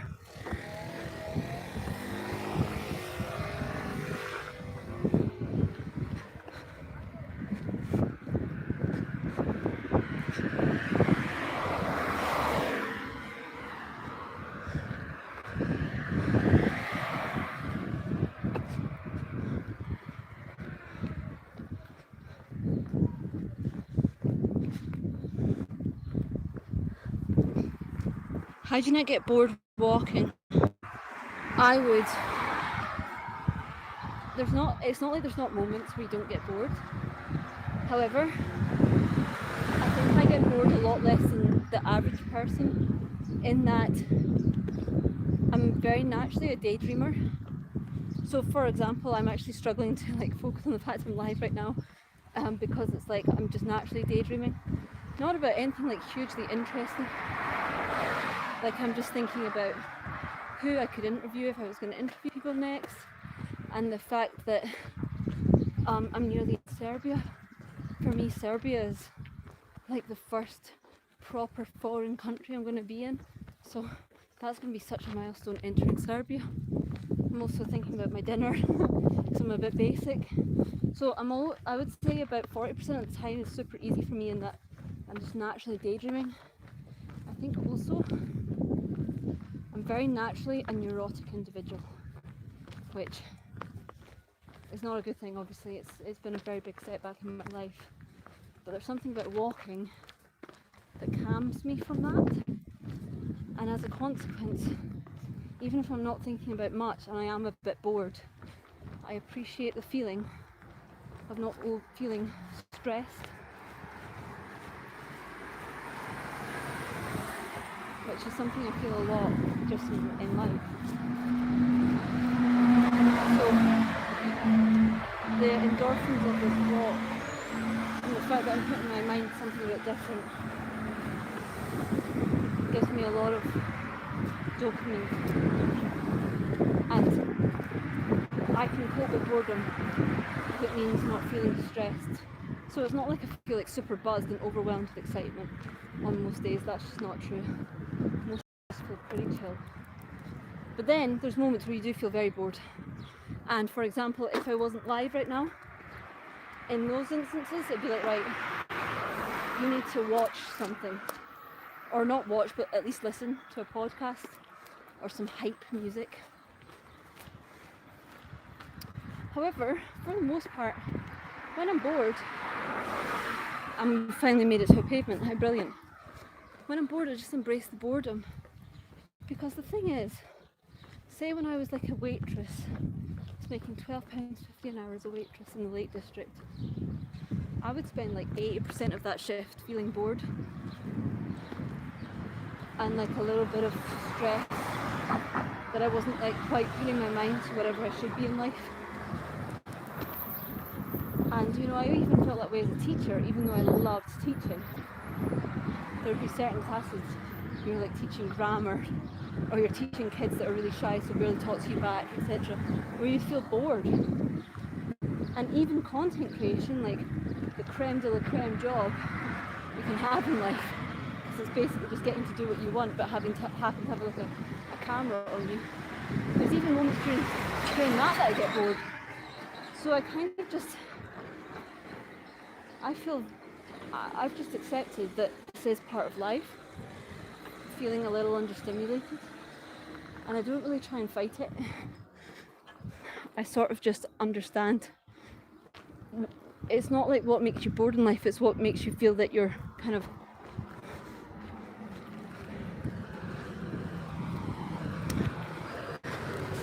either not meaningfully contributing or not meaningfully self-developing. That's when you have to be worried. It's not when you just feel a little bored, because that's just human nature. And I never feel on this walk that I'm not doing something that's meaningful or self-developing. And so I kind of just lean into that in the moments where I don't feel overly stimulated, or when I feel a bit shit, you know.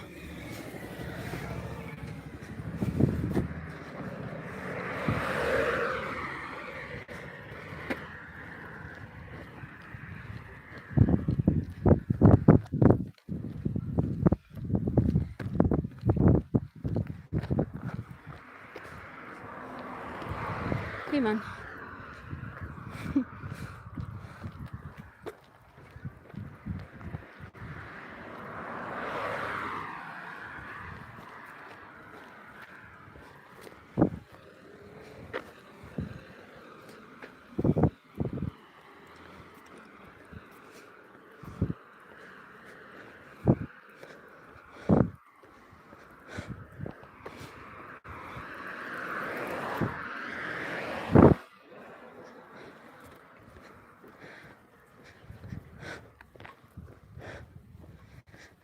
Shall we check out these sunflowers? They're a bit more impressive, aren't they? I'll need to take a picture.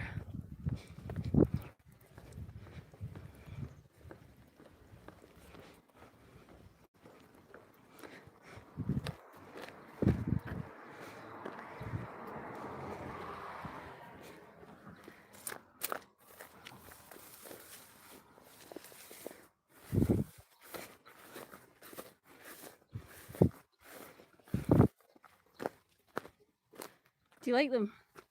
Look at that! They're all facing this way.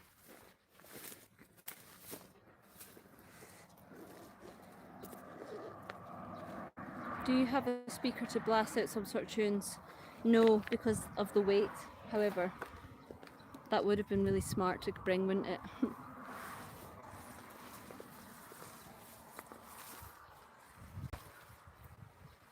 Shall we take a picture with the sunflowers?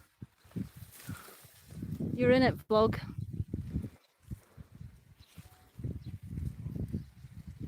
Oh no, I did a film. No, fuck that. I want to do a picture.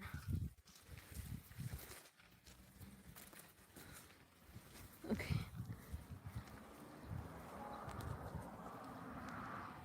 Doo -doo -doo.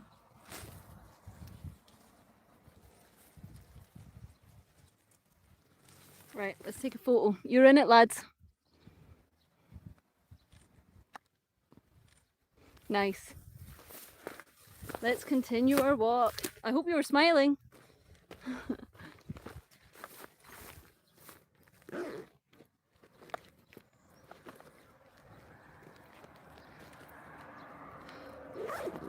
Let's go.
People can have you pay to play music. You mean if I was streaming?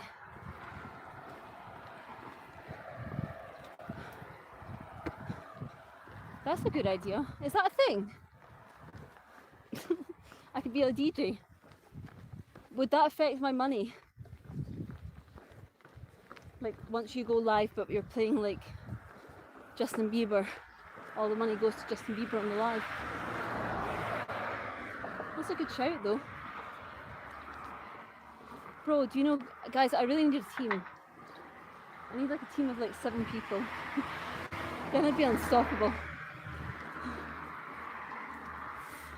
So yeah, just need to kind of find a way to turn this like £300 a month income into 30 grand a month. And then I'm sorted. I have a massive team sorting out really cool things for me. Oh, bro.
That's nice, isn't it?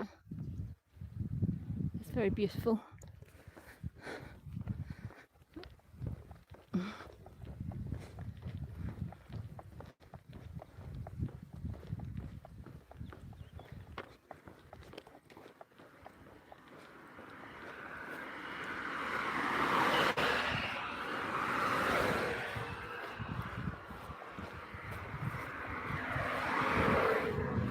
hotter than I was expecting.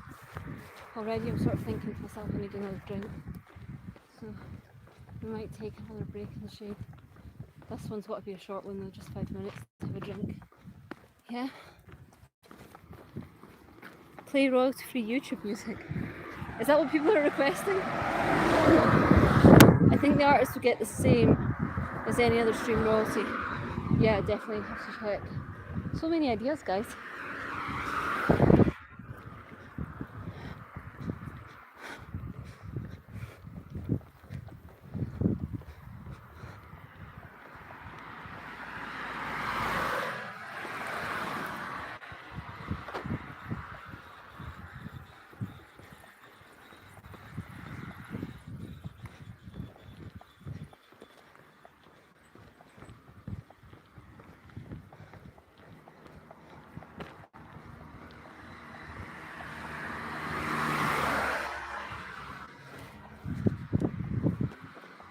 Shall we stop in this place?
Maybe not, it doesn't look open.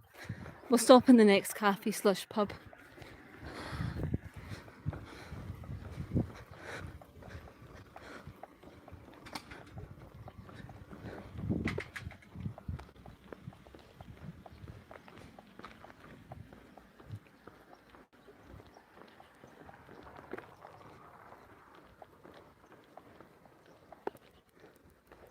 Not looking promising, is it?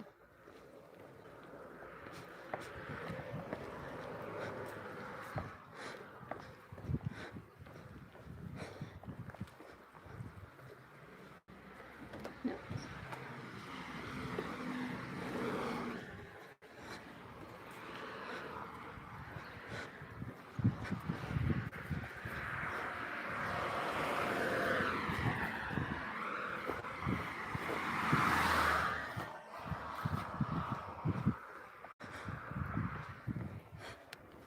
Let's say we've got to walk another mile before our next break.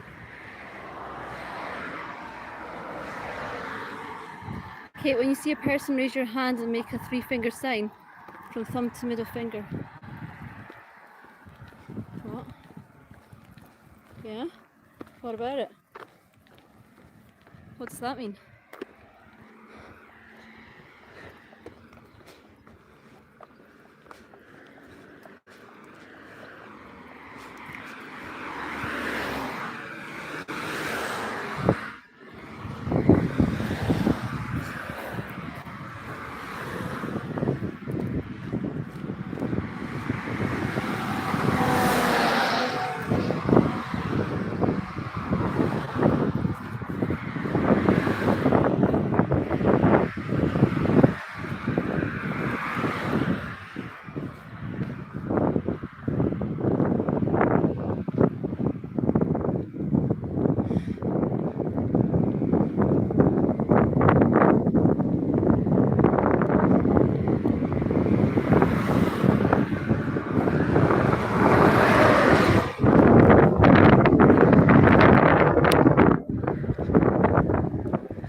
Let's go, guys. I would say we've done 5 miles. A third of today's walk. It's not bad.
Crow, I need a drink.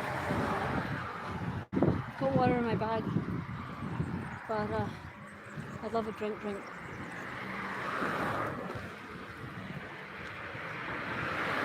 Let's see what this town offers.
This town's a little boring, isn't it? It's just houses. There's nowhere really to stop or... However, it's also quite pretty. And it's very easy to walk through. So we'll give them that, shall we?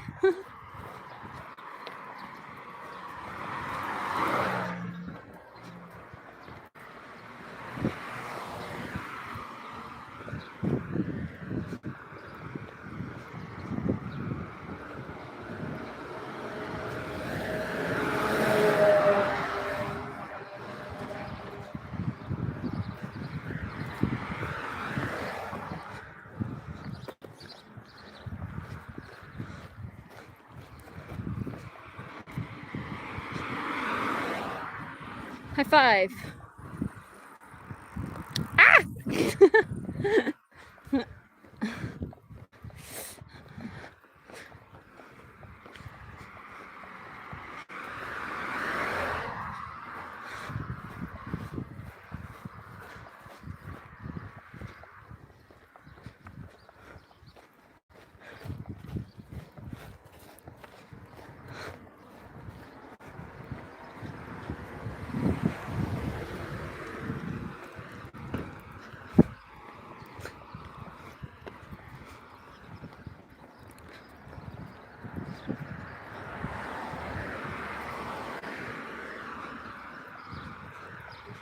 This pub looks like it might be open. That'd be good for a drink, wouldn't it?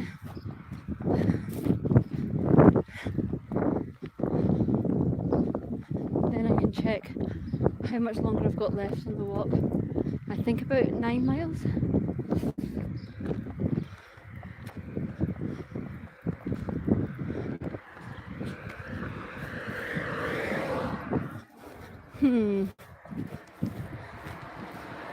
Let's check if it's open, chat.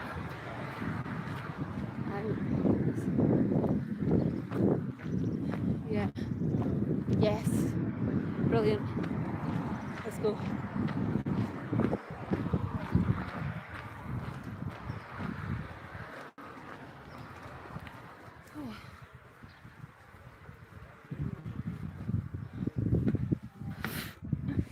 bit rough.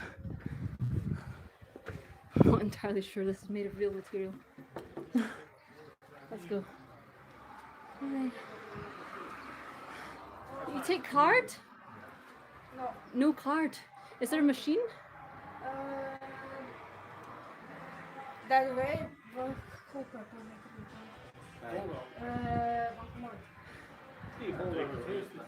What is the minimum card?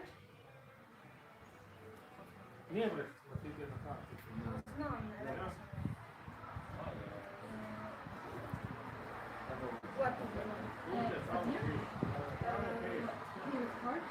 You can pay here with card. Yes. Yes. Here with card, no. Any amount? Or just no card?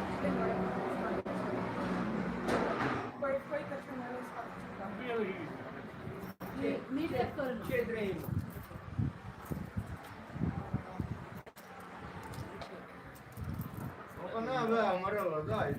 50, €1, €1.40, €1.60, €1.80. Oh shit, I might have enough. €2. Hey! €2.30. Perfect. 2 and then 1. You want the fun? Yes, please, Sam. Amazing, we did it. No card required. And a water. Mm-hmm. With ice? Yes, please. Thank you.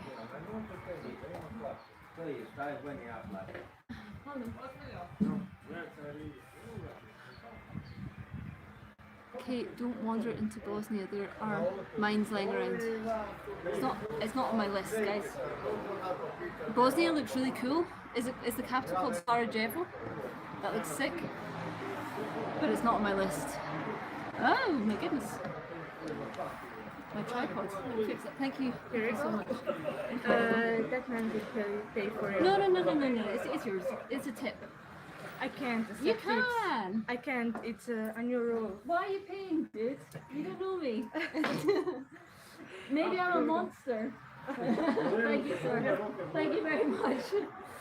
Oh, I just got my drink paid for. Maybe I'm evil. You don't know. Thank you, sir.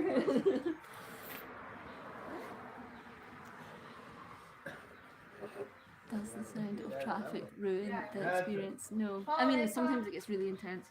And I think in a place like India, it'll get crazy. Like meep, meep, meep, meep, meep, meep, meep, meep. But no. Generally you zone it out. Oh, guys. Cheers, my friends. I now need to check how far I've got to water still. Because it's just been a straight line, I've not really had to check maps, which is brilliant. But now we'll check it.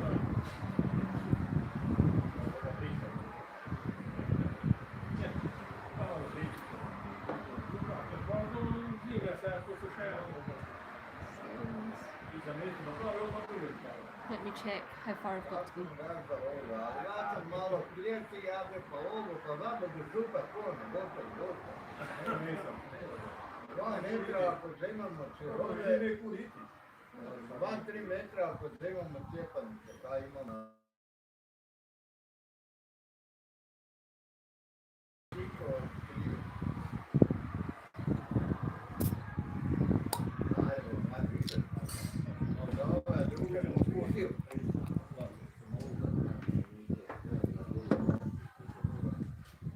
Oh, thank you so much. Thank you very much. Enjoy.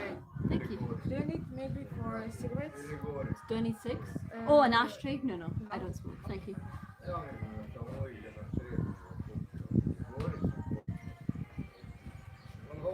Oh shit, guys. I just got a message from Instagram saying that I'd be sponsored a pair of shoes. I'll take it. I'll message them tonight.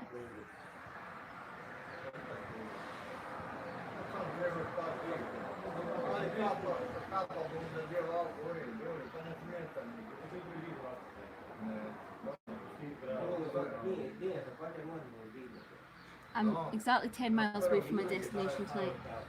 which is great. I thought it was 9, but 10 is basically the same route. So according to my calculations, well, not mine, Google Maps, that's 4 hours walk. So it's 4, right. Yeah, so if I start walking at 4, which is 20 minutes away, then I'll get there at 8, which is perfect. What's up? Not much is up. Right now I'm having a little break. I'm 5 miles into a 15-mile walk. I got a water and a beer, and I paid for the beer, as you can see in the vlog, but then they gave me it for free this kind of, for literally no reason. I wasn't even talking to him. So yeah. Do I use miles? Isn't that American? My friend. Everything that's American is originally British. We use miles in Britain. I'll forgive you this one time, but don't you dare call it American again.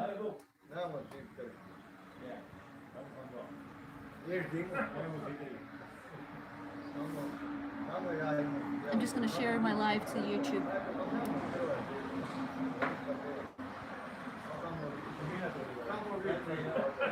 Not to YouTube, this is YouTube, share it to Facebook.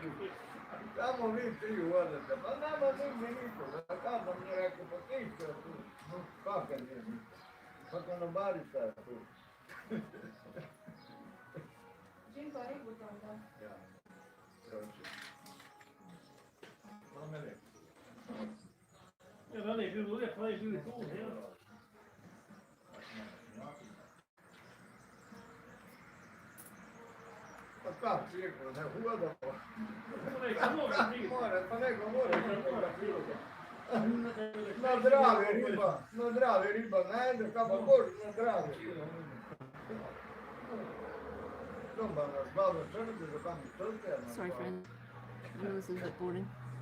I know, but wouldn't metric now. I thought you didn't drink. I didn't drink for a year and a half. And then I started this walk, and it's honestly the best way to meet people.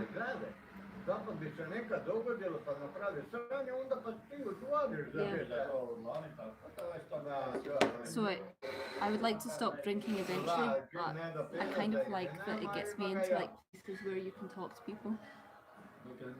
Cheers guys. Also my life is so healthy now, you know. With all the walking and stuff I do, I feel I deserve it.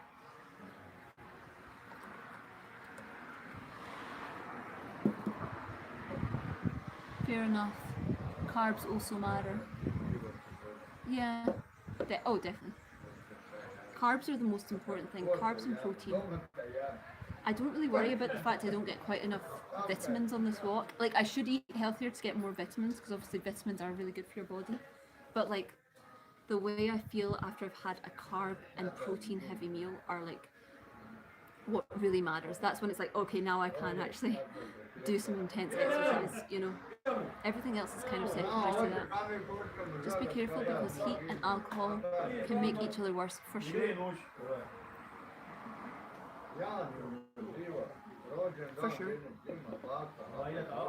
I'm not saying it's a good thing I drink now. I don't really approve of it. I wish I was a sober person, but I'm really proud of the fact that I'm no longer like a drunk. You know what I mean? I've at least reached a stage where it's like, I just like a beer for the taste and for the chance to sit down.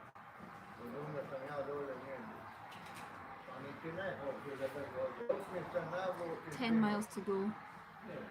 I think we can do that in, so Google Maps is saying 4 hours. I think we can do that in 4 hours, but with a break, with one more break, which would be incredible, wouldn't it?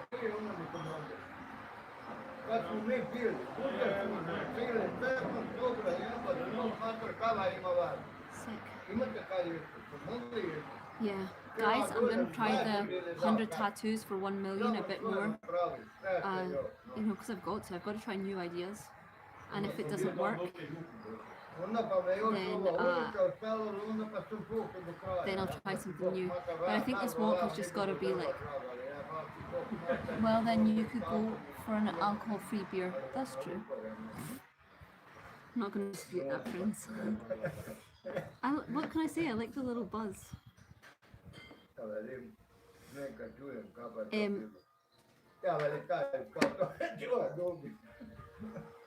Yeah, I think I'm going to try the 100 tattoos for £1 million idea for like, let's give it 6 weeks, and if it doesn't work, I've got to try a new tactic. But I think this walk is going to be about trying as many tactics as possible, right? You can't expect to go viral right away. No, guys, it's not about going viral. It's not an evil thing. It's just about like, I want to raise the money, so it doesn't have to be about virality. Do you want another one beer? One more beer? I have to walk, actually. I'm walking to...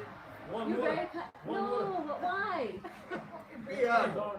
Why, dude? That's the tradition here. To Around. buy... Yes, yes. Maybe... Like around for all of us. Oh, so then I have to buy a round?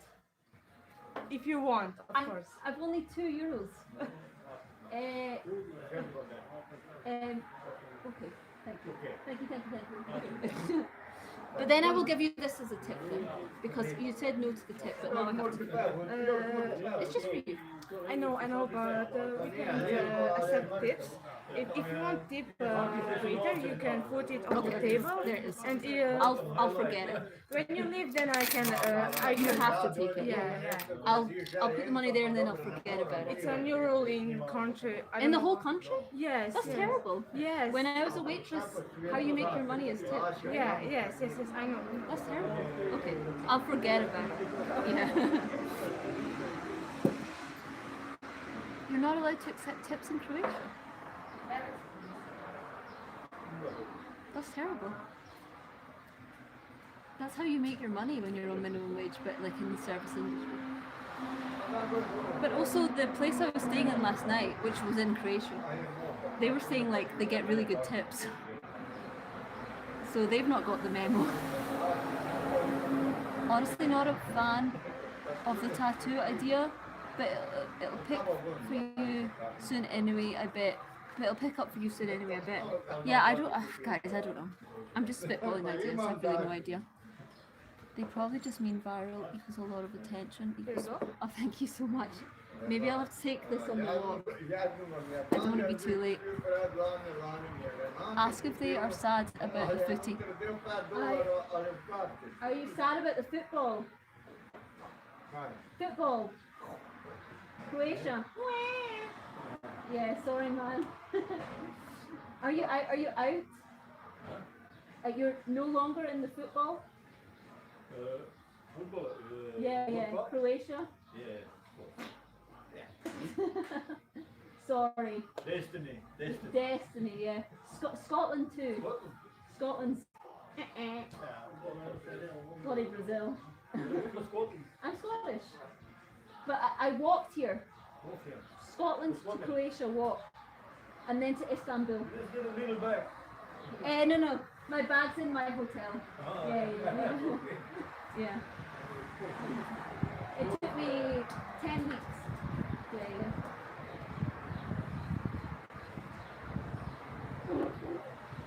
You might have been offended by that.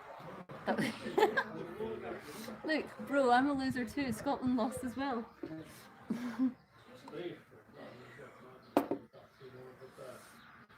Scotland made such a fuss about getting to the World Cup. I mean, which is cute, you know, like, who can blame the people that care because they'd waited like 20 years. They made such a fuss. Such a massive build of people living in Scotland. It's all we were talking about for months and months and months. And then we were out basically immediately. So I think that gives us me, as someone who's not really a football fan, but had to tolerate that intense Scottish social media for months and months. I think that gives me fair right to mock everyone else as well. Don't get them mad. I know, to be fair, he just bought me a beer and now I'm winding him up. Football is a religion to many people. My dad, for sure. He's not even from Dundee, but he's supported Dundee United since he was like 20, and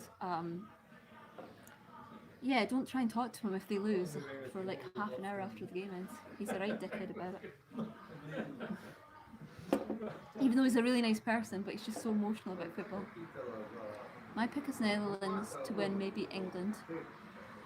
Do you think Netherlands to win?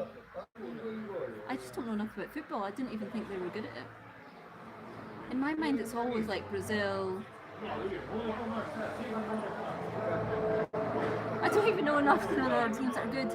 Germany, France, Argentina, those are the good ones, are they? I didn't even know the Netherlands were good at football. I wouldn't mind England winning. You're not meant to say that as a Scot. You're meant to be against England, but they're our neighbours and I quite like it. For more of my adult life, I lived in England than Scotland. I lived in London for 5 years and I lived in the Lake District for 2 years, and they were both really nice places. My country got destroyed. Where are you from? Norway would be class to win. I've only spent like a minute in Norway, but I really liked it. I went to Oslo for the day before going down to Denmark and had a really nice time.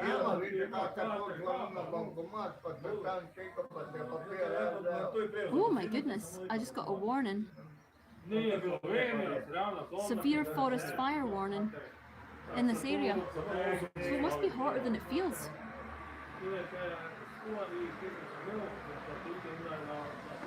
I don't think there's going to be a forest fire. That must be up in the mountains where I'm not. It was everywhere for us to win, but we suck ass. New Zealand. Oh, good for you, man.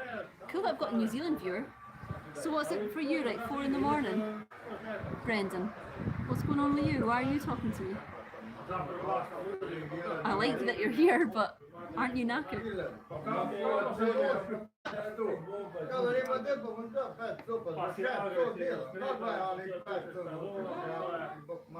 I didn't even know New Zealand were good at football either. That's how little I know. I'm truly like I've really let my dad down by not being a football person.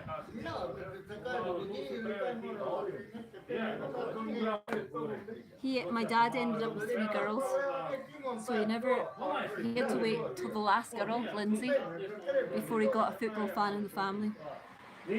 Yeah, sorry Dad. No structure, no schedule, all online. 2 AM. And you're a student. What are you studying? I didn't really like being a student. People talk about it as like the best years of your life. But I think that's like largely dependent on you making the right friends and being on the right course. And also the end of my student experience was during COVID. So I chose the right city. I chose to study in London. And that was really good for me, as someone from like a really rural area, to experience London. But I chose the wrong course. I'm not going to say I chose the wrong friends. I had nice friends, but like they were. I probably could have worked hard to have more friends.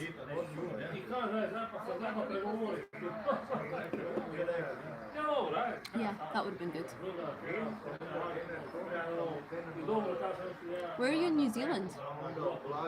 I've always fancied doing a summer season in New Zealand. Have you got any jobs for me, Brendan? I could work for summer in New Zealand.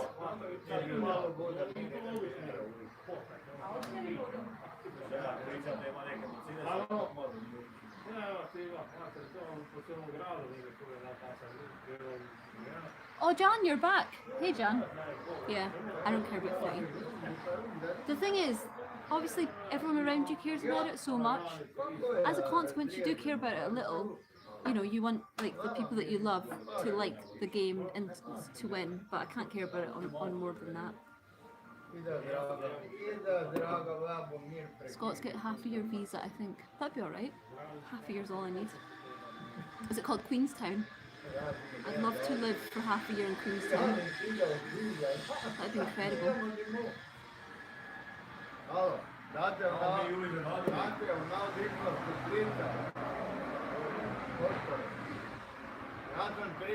Bro, it's so tough getting a job.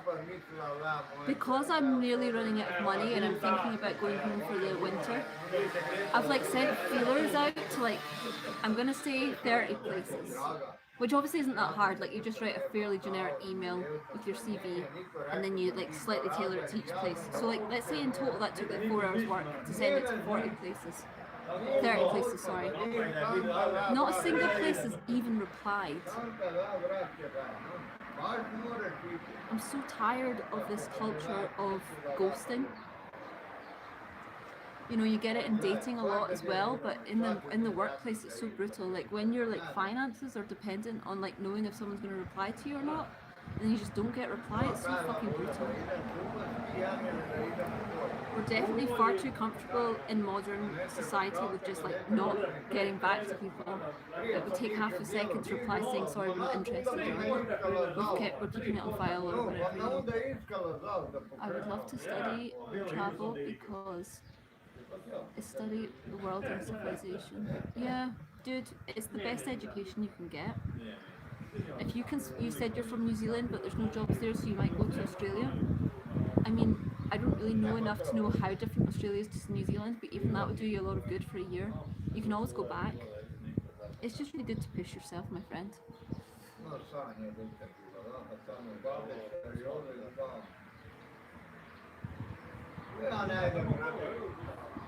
Yeah. Half the questions they ask you in work in jobs are bullshit. I had a job interview just before I left for this walk, right? Where it was for like a minimum wage waitressing job in like a totally normal but nice hotel. I had to go in for an interview and it lasted like 40 minutes. And I just thought, my CV, first start, my CV speaks for itself. You know, I've been in this job this industry a long time. But secondly, you can tell within 10 minutes if someone's social enough to be in a front of house position. You know, being good at front of house is a little bit about like understanding the logistics of how to time manage, etc. But 70% of it is like, are you good at holding a conversation with a stranger? And so an interview is really good for being able to tell immediately, is this person sociable enough to make a stranger in a restaurant comfortable enough that they're your waitress? It's like, why is this interview lasting 40 minutes where I'm having to talk about like my education, which just genuinely isn't relevant for this job, you know, because my degree's in something completely different and no one needs a degree for this job anyway. Why am I having to talk about like the specifics of why I want to work at this specific hotel, etc.? It's not bullshit. But that's just the job market nowadays. It's so tough. That's how intense it is to get like a minimum wage job. You've got to send out a whole bunch of CVs and then be interviewed for like 45 minutes and then told we're giving it to someone else.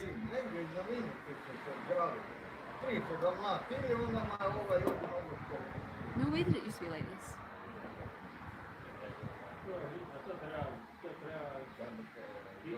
That's one of the reasons I really want this walk to go well. It's like I just want to avoid that environment for as long as possible. You know I have to go back to it eventually when I finish my walk, but I think we have to be like right now at the height of how bad it is. So if I can just avoid the height, as in the next year, you know, like I say, I'm not work shy. I'm happy to return to the world of work, but right now it's so brutal. Why have free swap between countries I can join? Yeah. You can join our army. Oh, that's cool. Who's Australia at war with? I feel that'd be quite a cushy gig. Unless I'm totally naive about Australian history. Yeah, will you be loyal to us for a year plus? You know I won't. I mean, maybe I will. Maybe I'll happen to love this job. And maybe I'll happen to like be settled down with a partner or something. And as a consequence do this like shit job for more than a year. I don't owe you loyalty. If I do the job to the best of my ability, it's my prerogative to quit after 4 months if something better comes along. Like the things they ask you to promise is crazy. I'll be loyal if you're good to me. That's the clear answer. Yeah.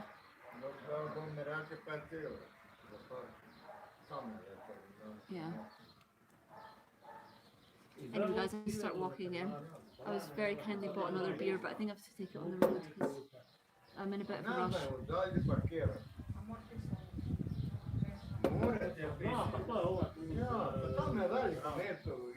Ed Sheeran's because I'm trying this new tactic, just get 100 people to make 10 grand. Ed Sheeran's personal assistant has just accepted my friend request on Instagram.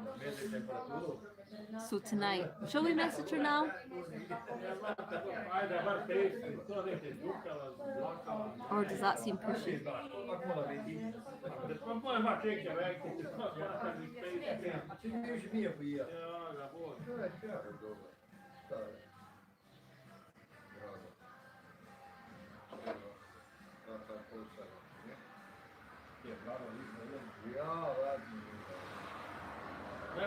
Nisi po stolu skačalo, ja? Nama četko dina, onda nisi po stolu skačalo. Let's message her. To ne... Ne bilo da razi žagane. Rekla, javno ti to kao ujo, ne mogu doći. Pa sam rekao, pa ne treba biti, ne imaju ih žagati, kao da li? Odlučite se ti Boga, kao hoćete. Ja imam vlad malo, ja dođe ti mi, da moram da Oh, there she is. Right. We're going to message her now, guys, live. Later, Kate, on your next stop. Ona pa ga nek doma da on dojede svake 2 mjeseca da se nek peva i u Zabogu malo ima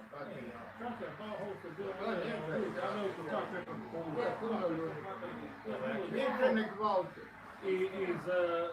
mali kamijete pa malo ga imaju. All right, let's just shoot our shot, my friends. Let's see how this goes. All right. Hi, Patsy, Ed Sheeran's assistant. I'm live right now. I'm walking from Scotland to Hong Kong. I'm currently in Croatia, and I've got an idea. It's pretty crazy, but I feel like Ed might like it. You tell me though. I don't know. Basically, I'm raising £1 million for Scottish mental health, or I'm trying my best to. So far I've only raised £3,000. I've got an idea.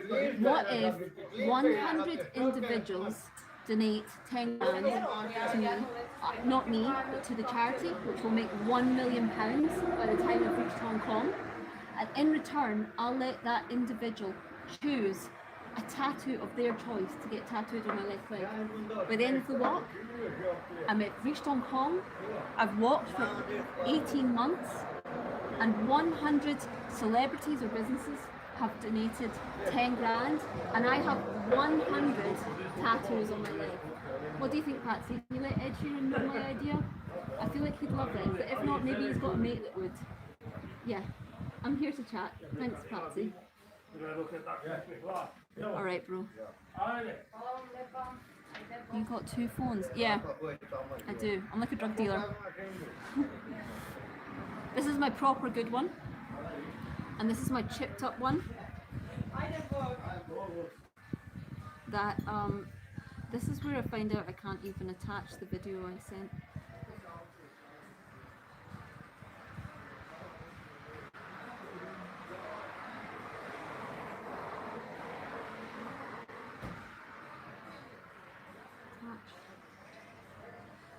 Oh no, I can't even attach it. I'm just gonna message her saying, can I send you a little vid? Actually, I'm just gonna send her a message saying, hey, can I spitball an idea with you?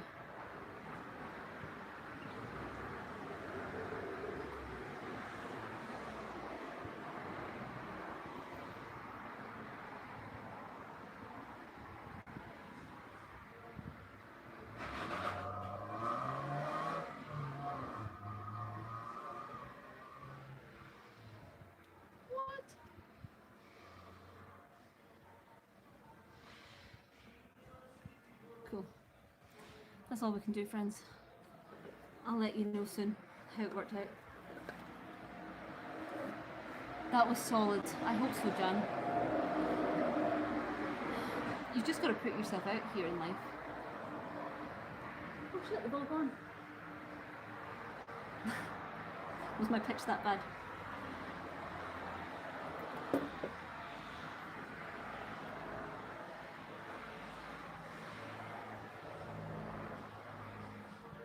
Thanks, Michael. think there's anything wrong with being desperate. Like, if you're desperate to raise money for charity, what's wrong with that?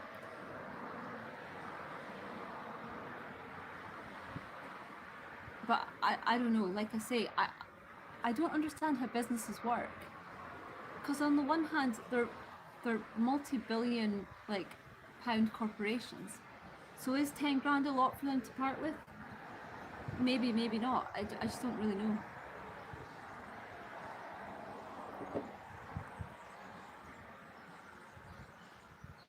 Let's finish this so we can start power walking. 10 miles to go.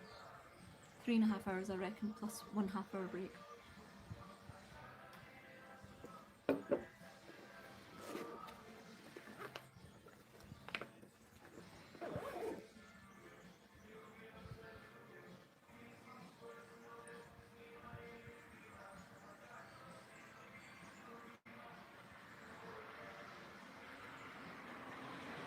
They mostly think in terms of rate of ROI, return on investment. Yes, absolutely, agreed. And my ROI is very hit or miss.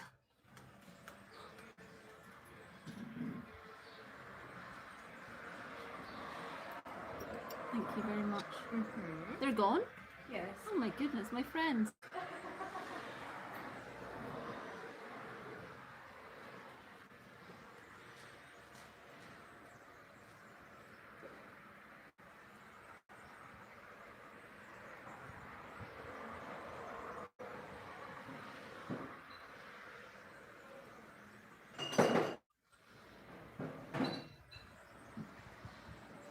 Oh, I'm feeling like acid from all that beer.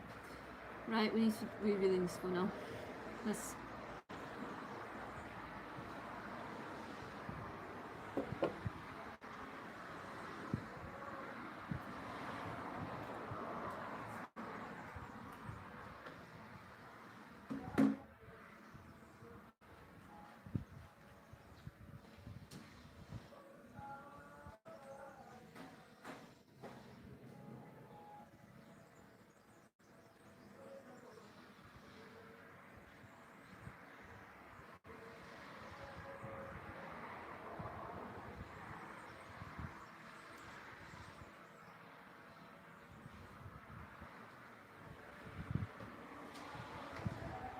Are you going to choose to remain in Hong Kong or Scotland?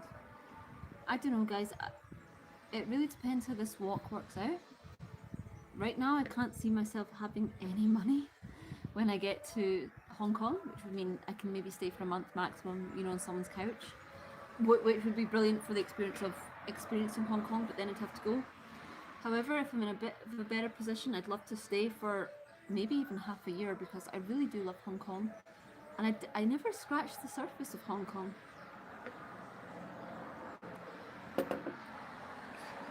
I think when you move somewhere, you obviously have these plans that you're immediately gonna get to know the place really well, really quickly. But then you're working, you're a bit overwhelmed with how different things are. There's a lot going on, and as a consequence, sorry, just taking a pic for Facebook. It maybe takes you like 3 months before you then properly decide, like, oh, actually now I've got to go and explore. And then summer comes, and the weather in Hong Kong in summer is crazy. So even though you're exploring a bit, you're not exploring as much. And so by the end of your year in Hong Kong, there's probably only 6 months of that where you can fully say, yeah, I really took advantage of those 6 months. Oh, thank you so much for your donation. Beer on me. Michael, thank you, but the beer was already free. But I really, really, really, really, really appreciate that, because you're my first donation today, my friend. Thank you so much. Oh, hi, crazy gal. Hi, friend. I'm in Croatia right now. As you can see, I'm not walking. I'm just taking a little beer break. But I've got 10 miles to go today, and I feel almost ready to get started with that. Maybe consider Singapore or volunteering in Nepal or Cambodia. I'd love to volunteer in Thailand because I love dogs. And unfortunately in Thailand, they have a problem. I mean, I know loads of countries do, but Thailand has like a lot of stray dogs, and there's a lot of stray dog shelters in Thailand. So I would love to take a month off in Thailand to raise money. No, sorry, not raise money, to volunteer. So it'd be like a natural break, but also something that really aligns with who I am and what I'd really enjoy to do. Obviously I'd make a bit of content, but that wouldn't really be what it would be about. It would just be about getting the chance to have a break, you know what I mean? Yeah. But honestly, I don't think I need a break until Asia. Because Europe, I've kind of been walking quite slowly because of the heat wave anyway. But I can imagine after India feeling I really need a break. And Thailand would be a great place to do that. But also it'd just be like a bucket list thing. I love dogs so much. Working in Thailand for a month would be incredible.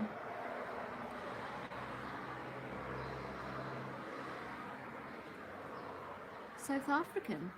That's crazy, man. May I ask where you're from in South Africa? If you said to me like, Kate, you're only allowed to visit 5 countries in your life, I would choose South Africa as one of them. I really want to do the garden route. I really want to experience Western Cape a lot. I want to experience the apartheid history in Johannesburg and the Soweto bungee jump. If I had a bit of money, I mean obviously I would if I was in South Africa to begin with, but if I have a bit of extra money, I'd love to, from Johannesburg, do is it called Kruger Park? Once you're in Johannesburg, you can go down a little bit and go into Lesotho, which would be really cool. And I'd love to fly to Victoria Falls. So what would that in total be? Like a month, 6 weeks? Southern Africa. Yeah, and if I had like 3 months, I would just do Southern Africa in general. Really high on the bucket list. I have like a plan A, and that is that content creation from this walk goes really well, and as a consequence I'm in a position to do like another challenge. And if I do that, it would be cycling either from Cairo to Cape Town or Cape Town to home. You know, either the eastern coast of Africa or up the western coast and through Europe. That's getting ahead of myself though. There's a lot of roadworks in my way before that.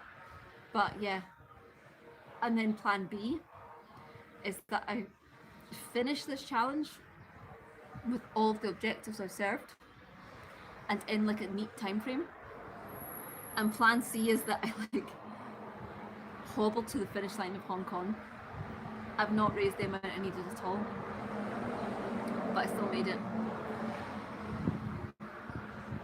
And as long as I complete plan C, I'm happy. But plan B and plan A, apologies, this beer is very gassy, are epic.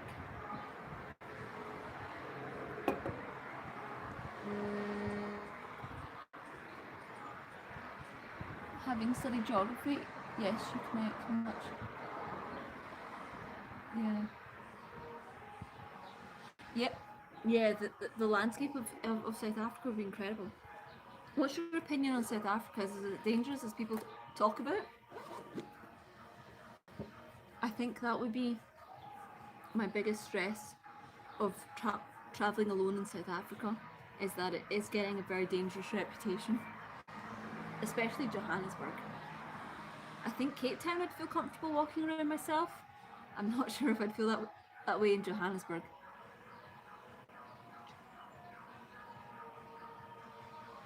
Crime is extremely high. Oh, definitely. I think in South Africa, things have never been safe. Like I remember when I was like 12 and we looked up in school like the most dangerous city in the world, and Johannesburg was either top or like really high. Like South Africa has always been dangerous, but right now it's going through a stage where things are even worse. So yeah, which sucks because in many ways, South Africa is very similar to the Western world.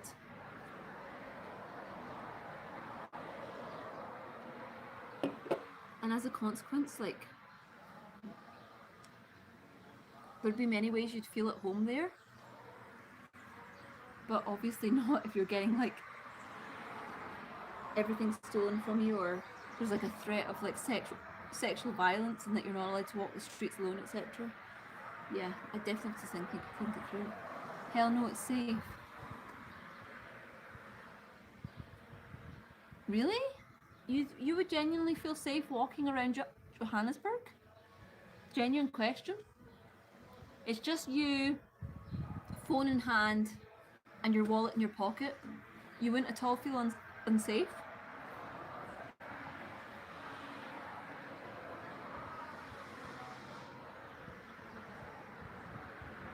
Yeah.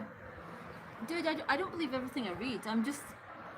I think you have a responsibility with your own life to be cautious, right? If you read everywhere that places are unsafe, you only get one life, so you've got to be a little bit anxious about where you go. But also, I wouldn't want to go to South Africa if I felt like it was like a hell zone. I think it would be an incredible place. And also, I love adrenaline rushes, right? And South Africa offers so many extreme sports. Like, you can skydive, you can swim with sharks, you can bungee jump.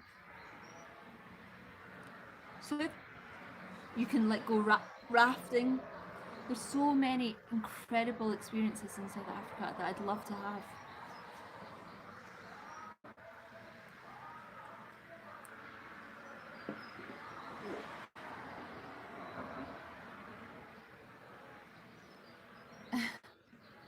Gun laws. Yeah, I won't be carrying a gun if I go to South Africa.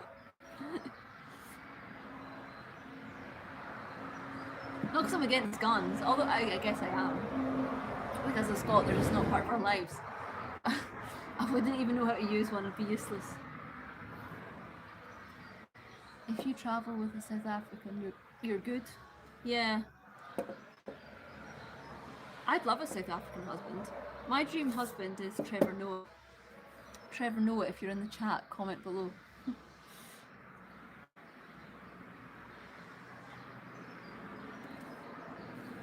Shall we go, guys?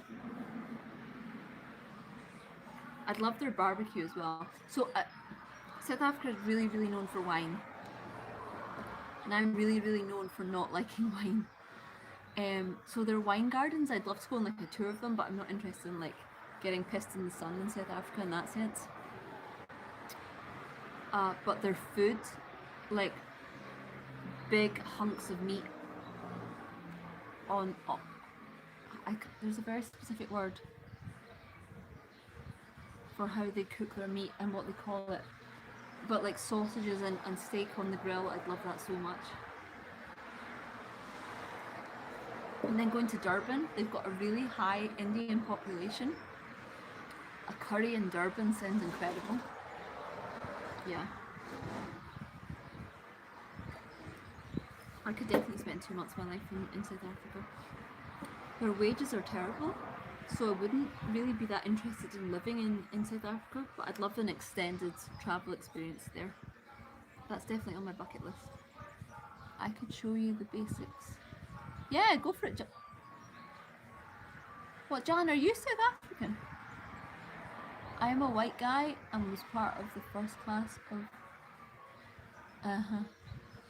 And where are you now, dude? Are you still in South Africa?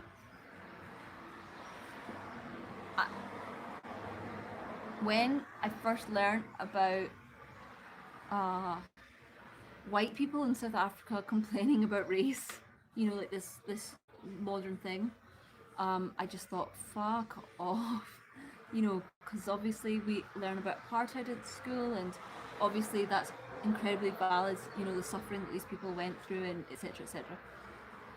So it took me a very long time. I was very resistant to the idea that white people had any problems in South Africa, but I've slowly learnt, you know, just through exposure, because there's a lot of South Africans in the UK, and they're mainly Afrikaans, they're mainly white. And there was a lot as well in Hong Kong that chose to emigrate. I've learned through like a very long process of just exposure to the white South African population that essentially, you know, history aside, not that history is not a very important context, but history aside, South Africa is actually just hard for everyone. Like, there's no jobs for anyone, there's no safety for anyone, and resentment exists for everyone. So yeah, I really, really, really would love to visit South Africa, but I'm really glad I don't live there. I would say UK violence and standards are getting just as bad. Yeah, I think the UK is definitely on a downhill trajectory. I think, well, I don't think that, it's obvious. People from all over the world used to be so desperate to move to the UK, and obviously that's still true in that our immigration goes up every year, etc. But the UK is not what it was. I think when I was growing up, I was very, very instilled with an idea that I was exceptionally fortunate to be from the UK. You know, your life might not be perfect, but it's basically close to perfect by the standards of other people. And I really felt that way until the recession, which happened when I was 13, the 2008 recession. And then there was a very noticeable decrease in the quality of life around me. But even then, there was a feeling like, well, this is happening to everyone. And whilst it's happening to your family and you, it's not happening to you and your family the most.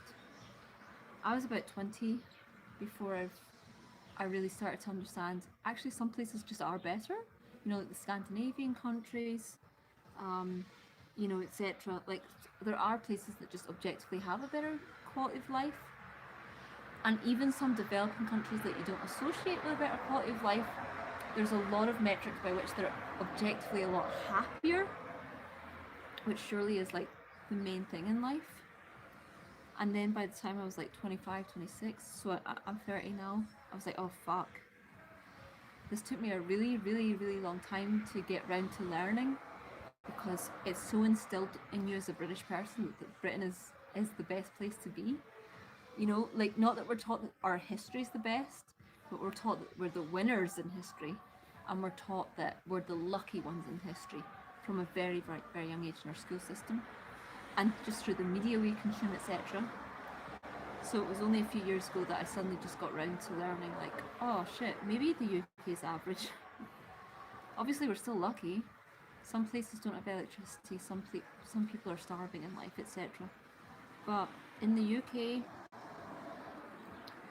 a very significant percentage of our population work incredibly hard just to get through the month and aren't very happy about it. And it's that cycle of repetition.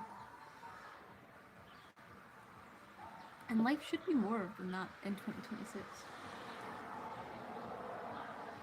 We've developed so much as a human race. What, just to reach this stage? We're one of the most developed countries in the world, is like living hand to mouth essentially, like month to month. So yeah, that's one of the reasons I really got into traveling, because I realized I was a bit brainwashed. And I'm not an intellectual. I'm not going to call myself dumb, but I'm not smart either. I don't really understand life. So if you don't understand it on kind of like an academic level where you can just read about a place and instinctively understand about the history and the language and the context of what all that means and the geopolitics, you've kind of got to just try and see it for yourself. Does that make sense? And that's one of the reasons I really like travelling. But I also just like travelling because I think it's human instinct. We've always been explorers. This isn't a new phenomenon. Within human means, we've always been explorers. People have been sailors before, people have joined armies for the chance to travel. People, even if they can't leave their own country, have travelled within that country and tried their best to get to know it and try to live alternative lives for the sake of learning about what life could be. This is just what we've always done.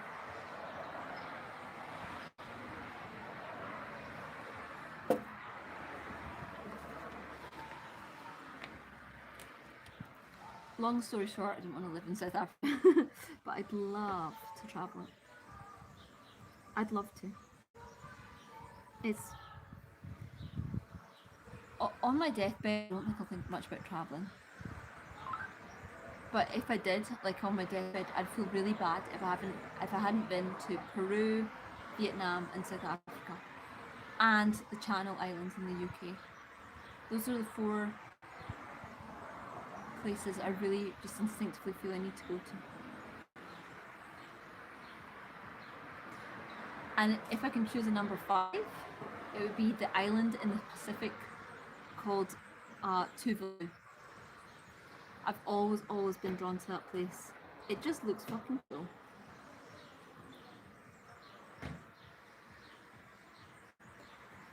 Okay, time to go now. I've been saying that for hours. You are smart, can't give yourself credit. I'm not dumb. I think if I did an IQ test, it'd be average or a little bit above it. I'm just not smart either. Don't worry guys. I'm happy with my level. I can't call myself smart. I'm a 30-year-old with no money. Who's never had I've had jobs my whole life, but I've never had a career. I graduated with a 2.2, which is like the equivalent of like a grade C in your degree. I can't call myself smart. But I'm not going to call myself dumb either, I'm just average.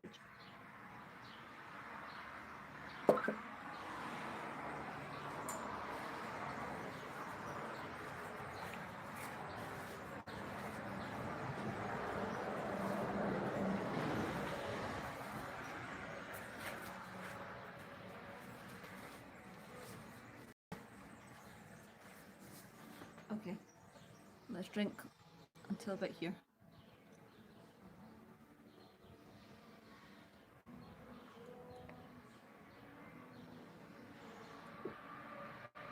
Oh, nice. Okay, thank you very much. Thank you. Have a good one. 10 miles to go.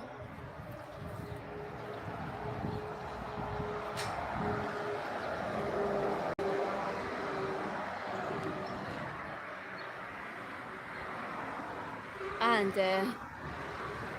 I'm gonna need to walk a little slow the first half mile because that beer was gassy, but after that I feel energized. I feel ready to be home. So after that we can power walk.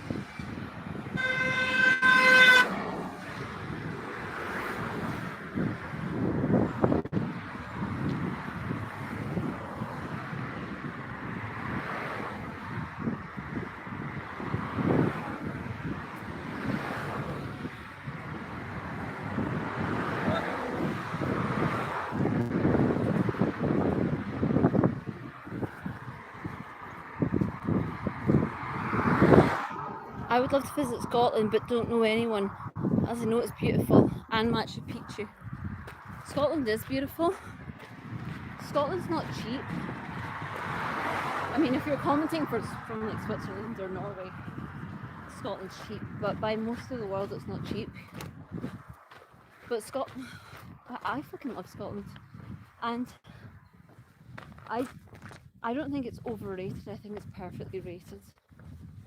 I think people sometimes really focus on like the Isle of Skye, Edinburgh and Loch Ness, and those places are really, especially Edinburgh, it's really nice, but they're incredibly touristy, which makes them expensive. But like, for example, the Isle of Skye is an island in Scotland, right? If you want that experience, we have a million islands. You don't have to go to the most touristy one. And don't miss Edinburgh. Edinburgh is an incredible capital city. But Loch Ness, similarly, we have so many lochs. So many. So I think but you could say that for any country.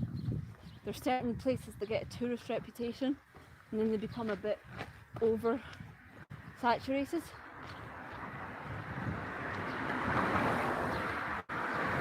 That's not a Scottish phenomenon, that's literally anywhere.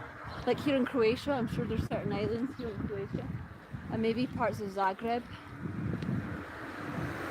that become overrated just because they're so popular, and then they become a bit too expensive for what they're worth, etc, etc. But yeah, if you do a trip to Scotland, fly in and out of Edinburgh, you won't regret it. It's an incredible city. But try your best to go to more obscure places. Because just like anywhere else in the world, that's where you get like the magic of feeling that you're somewhere special without, you know, being surrounded by like Chinese tour buses or, you know, extortion prices. Yeah. What's worth more money? Yeah, thank you. I try my best to be kind, but I would really always remind people that it's very easy to be kind on camera. You're aware other people are watching you for a start. You're aware that you like have an incentive to be kind. I'm not always kind, guys. And I'm not going to say that in the way like, oh, I'm actually secretly like an evil bitch, because that's obviously also not true. But you turn on the camera when you're in a good mood. And once the camera's turned on, you're aware that like your reputation's at stake. So just in general, say be careful of who you decide is a good person based on what they post online. For real, I've been a grumpy cunt before. It's beginning to spit. Do you see that big cloud? So it's not proper rainy, but I wouldn't be surprised if it started raining too.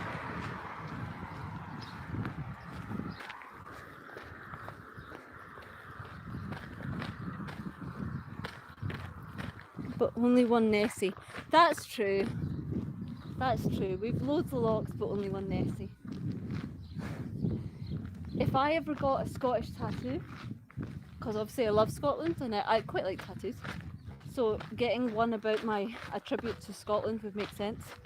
I'd either get a thistle or a little Nessie.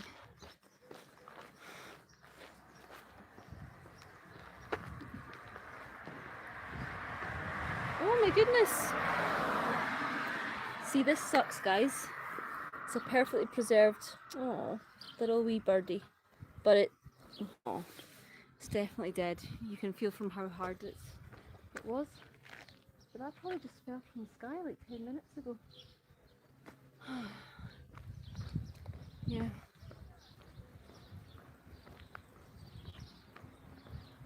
It's like how when you're near the water, and occasionally you'll just see like a fully preserved fish just like floating past you.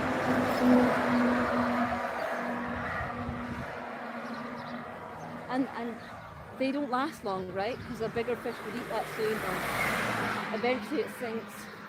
When you see them in fully preserved form, it means that they just left the world like 20 minutes ago. It always sucks.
not great.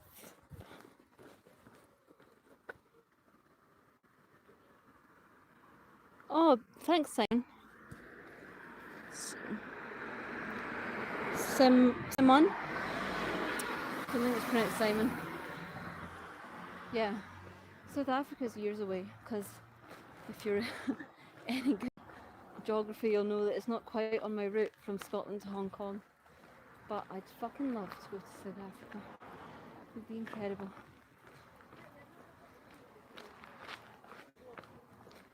I feel as well I'd love to go to South Africa before I have kids, because there's so much I'd want to do that's like mildly dangerous, like be around a crocodile and swim with sharks and skydive, etc. I think once you're a parent, maybe that's sort of irresponsible behaviour to engage in. So I'd like to do South Africa fairly soon, you know, in the next few years. We'll see.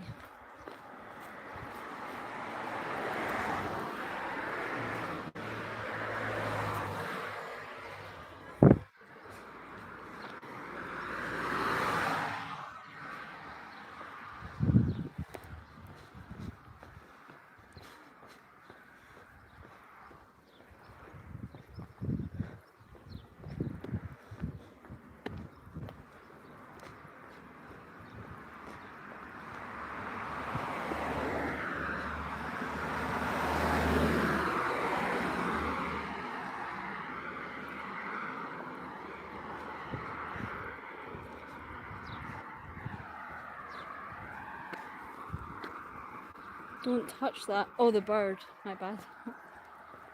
I just give it a tiny little.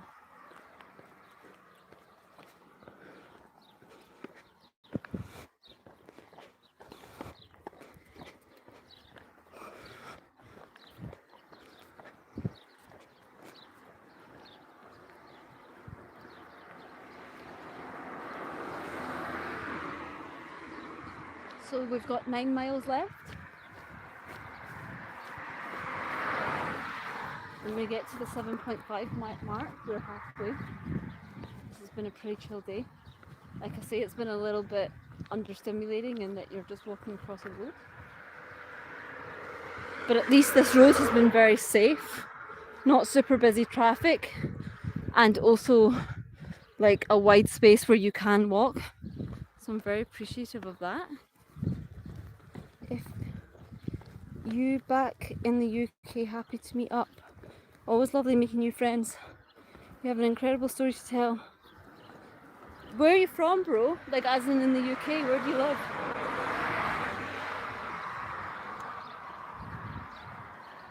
When I return to the UK, I'll either live permanently in Dumfries and Galloway, Edinburgh,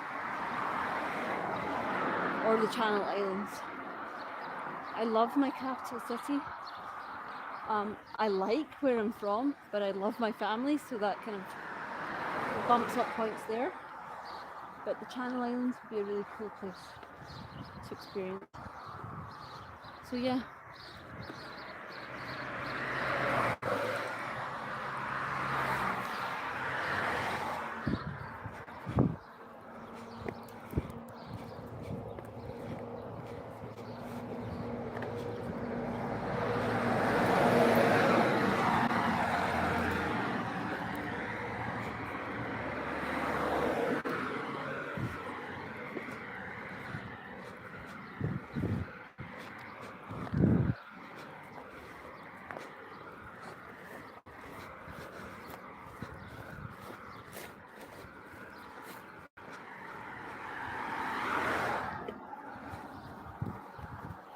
Why the Channel Islands? Southeast Kent?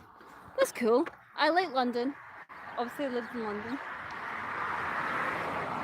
But if I'd settled in London long term, it wouldn't have been London, it would be like you on the outskirts.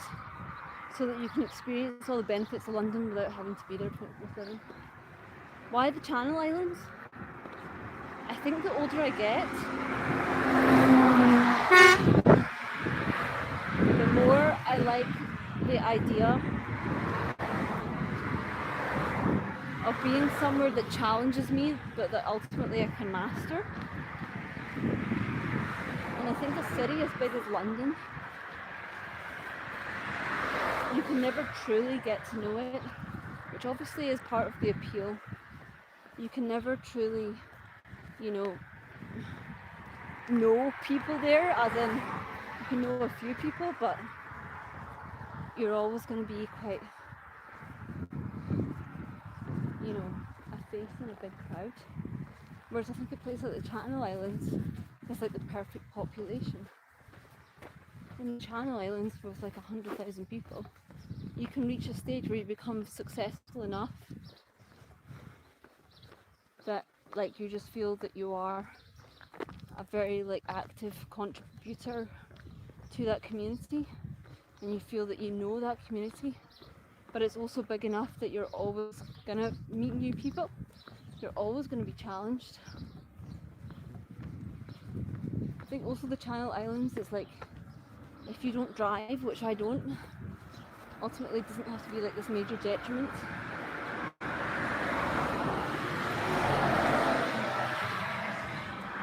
You can save like 400 quid a month by not owning a car and just by cycling places.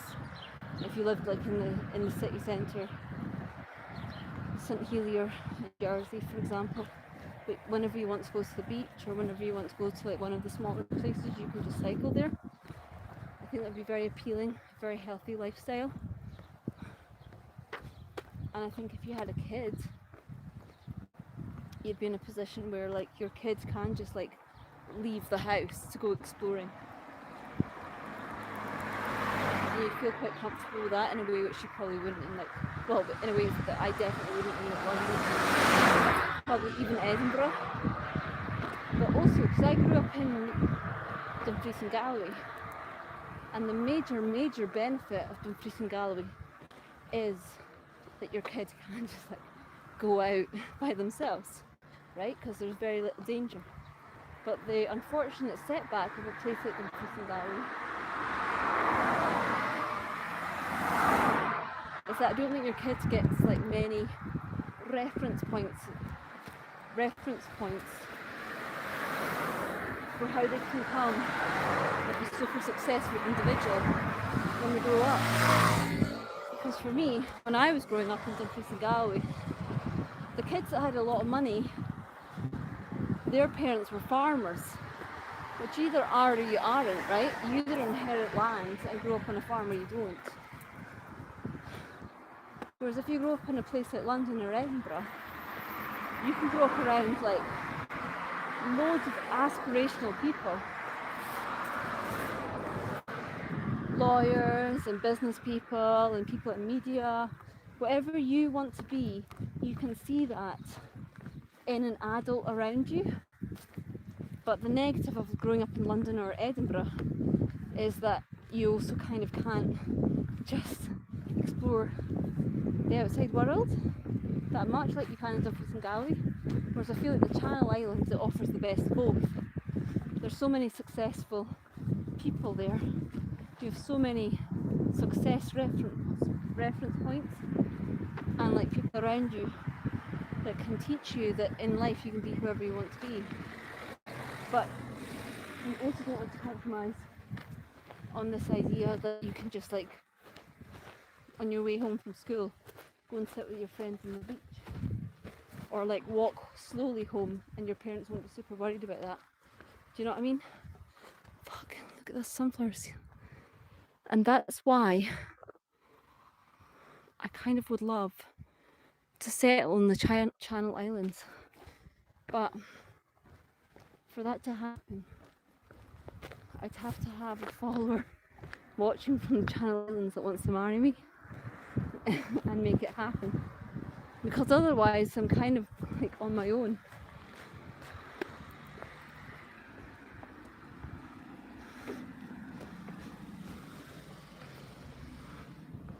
So this is an appeal. Are you watching from the Channel Islands? Specifically Jersey, but I'll also take Guernsey.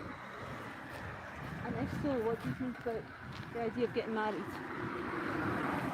I've no money, I'm not very good at anything, and I'm getting old. But that aside, I'm class. So think about it. A garage is coming up. I think right now we're about 8.5 miles from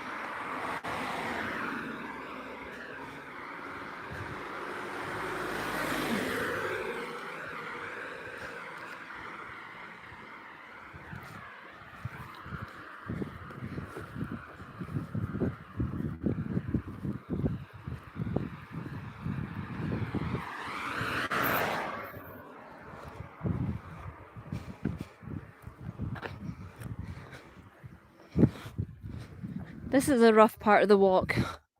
You are just literally walking on the road, and if I remember correctly, this is going to be like the next 5 miles.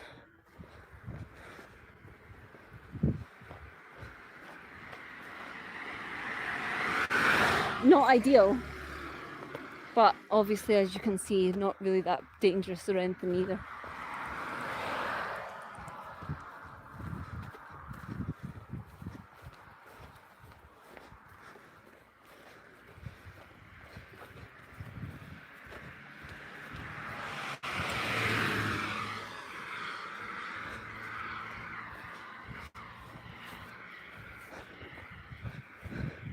Look at all these little hotels on the side of the road. Who do they appeal to? Who's stopping there?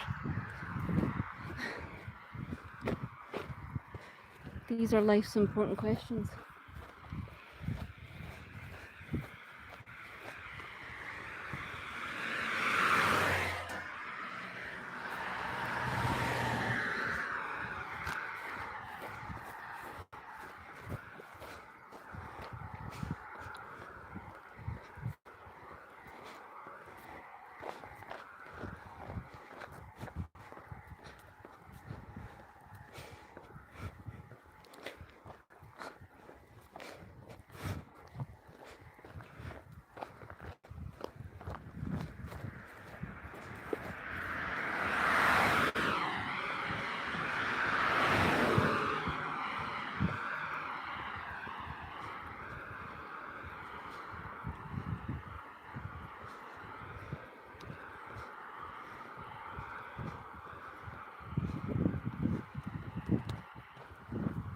Shall we stop in here?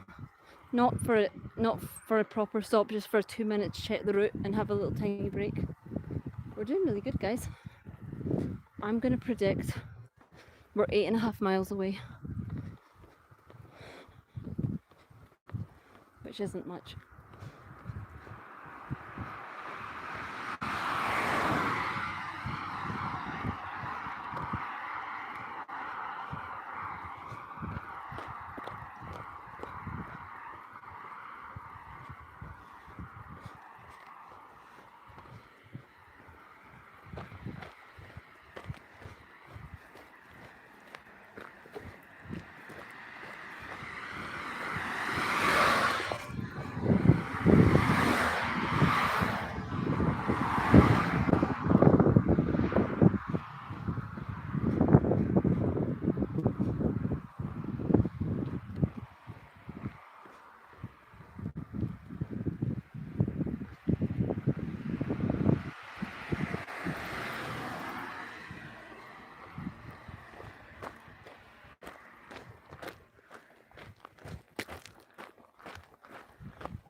Whew.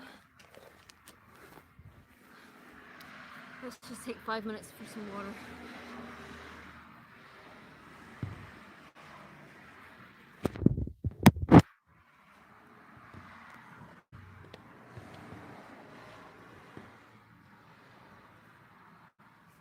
Hi Kate, you're doing great, thank you very much. Walk in and ask. New class. New cap. I've got my old cap. I've got my Copenhagen cap. Don't you worry. What happened was the Velcro has been so overused that it just doesn't work anymore. So I'm keeping it with the intention that as soon as I reach like a sewing shop and I've got a day off, I'll ask either, can you transfer, oh god, can you see how sweaty I am? Can you transfer the back of this cap, which isn't Velcro, to my new Copenhagen cap, sorry, my old Copenhagen cap, like do a sew job, or can you give it new Velcro? I personally would rather that they transfer this, the back of this cap onto my Copenhagen cap, because then it's good forever. Because if you get a new Velcro, you'll have to change it in a year, you know what I mean? And I love that hat so much. It's come to symbolise so much for me. But whatever, we'll see what happens. You're stopping every couple of minutes. How do you make it further? I wouldn't say I'm stopping every couple of minutes. So first of all, right, I'm talking to you guys. That is making my mouth way drier than I would usually be on a walk. Also, because I'm talking to you, I'm aware that when I'm just sort of holding the camera as I walk, I'm missing conversation. As a consequence, I need to take more breaks.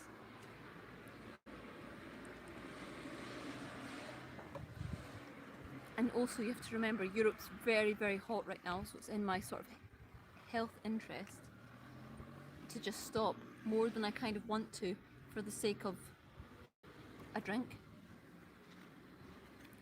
But I'm only 8 miles away from my destination, guys, which will take me 3 hours. But that's fine. Cool if I power walked. All I did was 15 miles today. I could probably do it in 4 hours. Instead it will take me 6 or 7. But I'm actually kind of getting to enjoy the experience, stop in bars, stop whenever I feel like it. I think long term on an expedition like this, that's just kind of the way you've got to do it.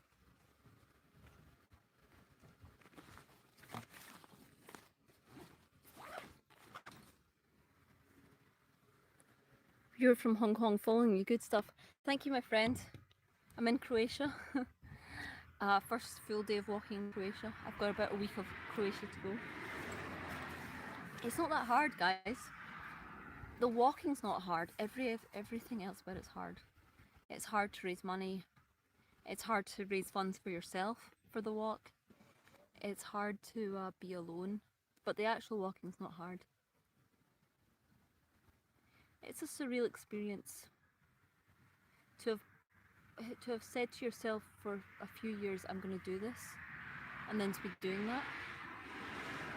It's surreal. In that sense, it's not real at all. You never fully experience it because you're always in a bit of a dream state about it. There's a butterfly that keeps flying near me. And I do hope I can improve my tactics for appreciating the experience in the moment. Because right now I'm either always like daydreaming through. Oh shit, someone donated £19. Thank you very, very much. That's a lot of money for me. That's accommodation for one night, my friend. Thank you very much.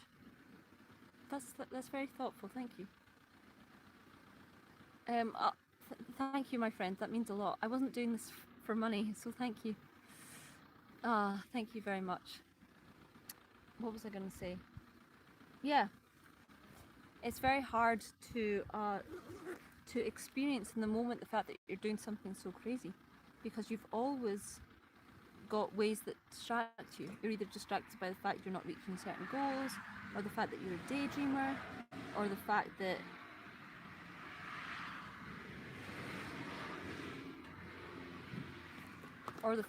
you know, things aren't going to plan, etc. And as a consequence, I'd like to learn more how to like properly experience this insane experience in the moment. But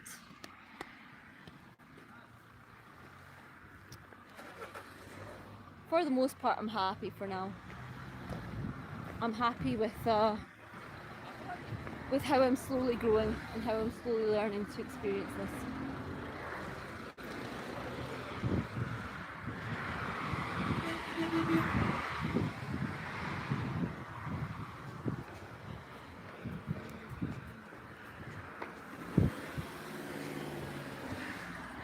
Thank you very much for the 20 quid. Yeah, it really means a lot, my friend. Thank you.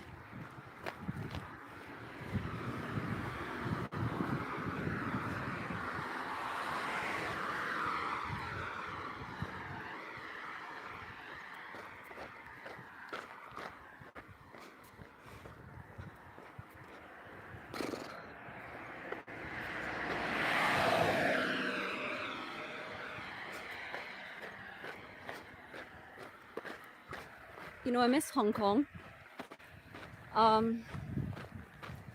When I left Hong Kong, there was like 3 weeks where I was very glad to leave, because obviously it's a very intense city. It's very densely populated. They put very high expectations on themselves, so as a consequence they put it on you. And so I was ready to leave that pressure. And I did, and I felt great for like 3 weeks. But I've missed it ever since. I do just think Hong Kong's quite an incredible place. Of course, the people are different from me because we come from very different cultures. We have slightly different senses of humour and slightly different ideas of life, etc. But I just really fucking love Hong Kong. The food is exceptional. There's so much to do in such a small concentration of space. The people are so intelligent. You know, we maybe might argue about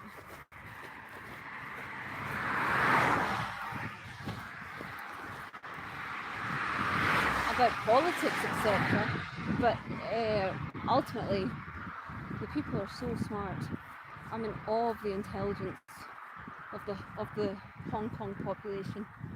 They all speak multiple languages. Most of them have travelled. They're very well educated. Yeah.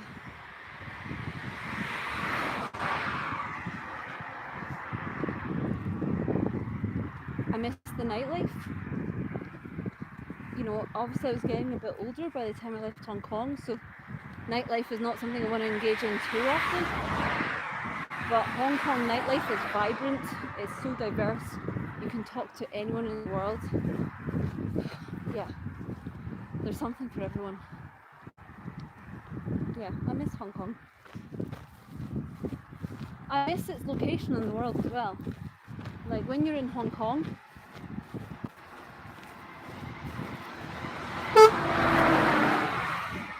in the way that like Australians love moving to like London for a year because then suddenly they've got all of Europe on their doorstep.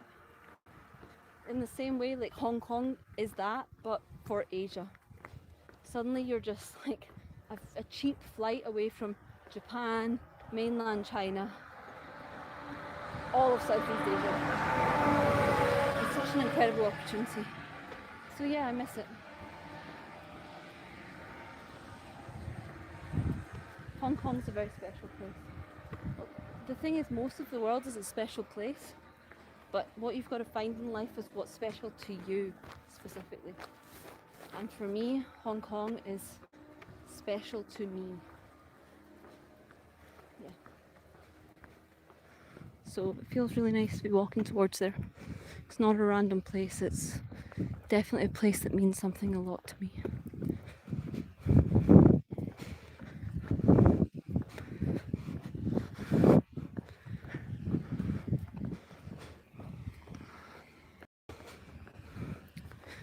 Oh guys, you can't really see it in the vlog, but it's raining now. I hope it doesn't get too much worse, because otherwise I'd have to turn the camera off to protect my phone. But if it just spits like this, we're fine.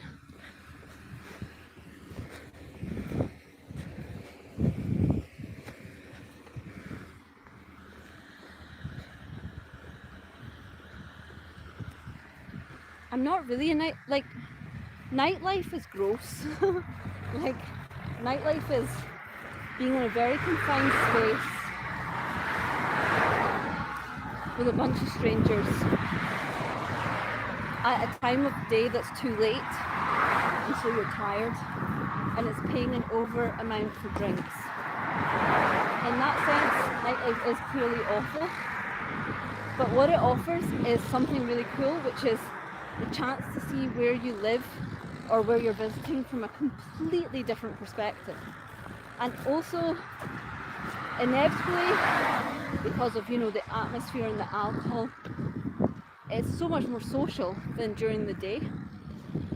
And that's really cool, getting to talk to people from all over the world. And so that's what I like about nightlife. But you always hate nightlife the day after.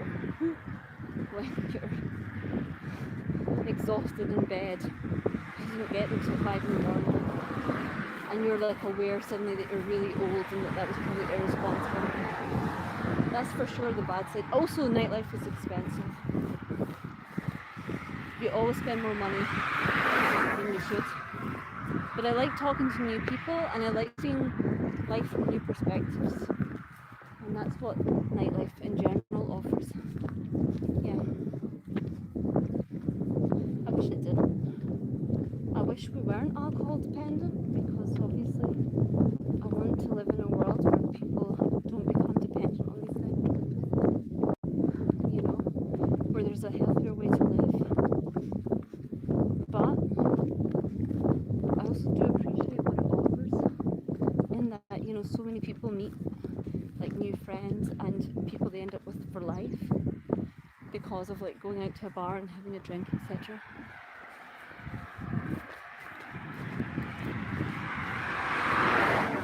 I think especially when you're abroad,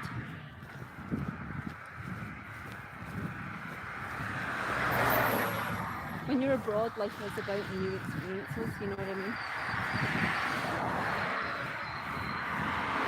So the rules are maybe slightly different.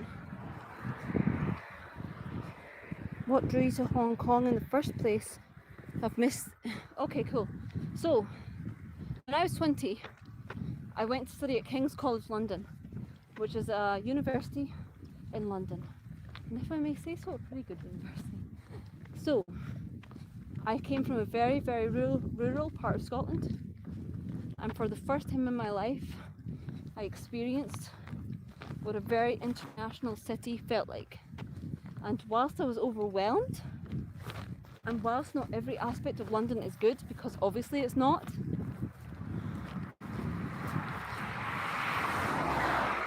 I felt that it verged on almost a spiritual and transformative experience. To be someone from a town with 3,000 individuals, suddenly living in a place where people from all over the world lived, suddenly living in a place where you can go for like an hour's walk and experience like 10 different time periods of incredible architecture and, you know, vibes of different neighbourhoods. To be in a place where for like 20 quid you can go to the theatre and see one of the best people in the entire world in their industry sing to you for such a cheap price if you're willing to like sit at the back, and, you know, feel the same way about trying cuisines from all over the world, etc., etc. I was overwhelmed with how much I was given an opportunity to learn about the world and to see the world in such a small concentration of space. And what I learned from that time in my life was that at some point I wanted to do it again. But this time I wanted to level up, and I wanted to do it in a place that wasn't my home country. Obviously, technically, you know, London is not Scottish. So you can make the argument that you're not in your home country, but essentially you are, you know. We are British, whether we like it or not, you know. And you know, the experience is foreign in that it's very multicultural, but it's not foreign in that it's specifically foreign to you. So I always, oh shit, it's raining quite heavy now. I'm a bit anxious about my phone. So I always had it in my mind, Kate, one day you will live in a multi-national, huge, iconic city, but abroad. And for a long time I had in my mind that's either going to be New York or it's going to be Tokyo, because those places are obviously huge and they're iconic, etc, etc. But then I don't even know how Hong Kong came into my head, and that suddenly felt a lot more accessible. In Tokyo you have to learn Japanese, whereas in Hong Kong one of the languages is English. In New York it's probably not like foreign enough. Tokyo is very foreign. Hong Kong is like that middle ground, east meets west. It's got the British history plus all, of course, the Chinese history, the general Asian history. Once I sort of got my mind on Hong Kong, I couldn't get it out of my head. That's the long and short of it. And oh my goodness, it's raining so bad. Oh fuck! It's properly raining. How did that even happen? And so, once I decided on Hong Kong, it took a few years to get there myself, but I just couldn't get it out of my head. I was set on Hong Kong. Yeah. And it was worth it, you know. I've had stresses with Hong Kong, obviously. And even if I hadn't been a content creator, there still would have been stresses. It's a stressful city, but it was so worth it. I'm so glad I lived for a year of my life in Hong Kong. Guys, I think I'm going to have to say goodbye because I need to put my phone in a waterproof place. But I really enjoyed this chat, guys. And I've only 8 miles to go now that I'm not talking to you guys. And I'm just power walking. I think that will take me like 2 hours. Hot weather tends to lead to lots of water. Yeah, absolutely. I get what you're saying. Okay, it's time for me to go. I really enjoyed chatting to you. Really, it was really nice for me. Lots of love.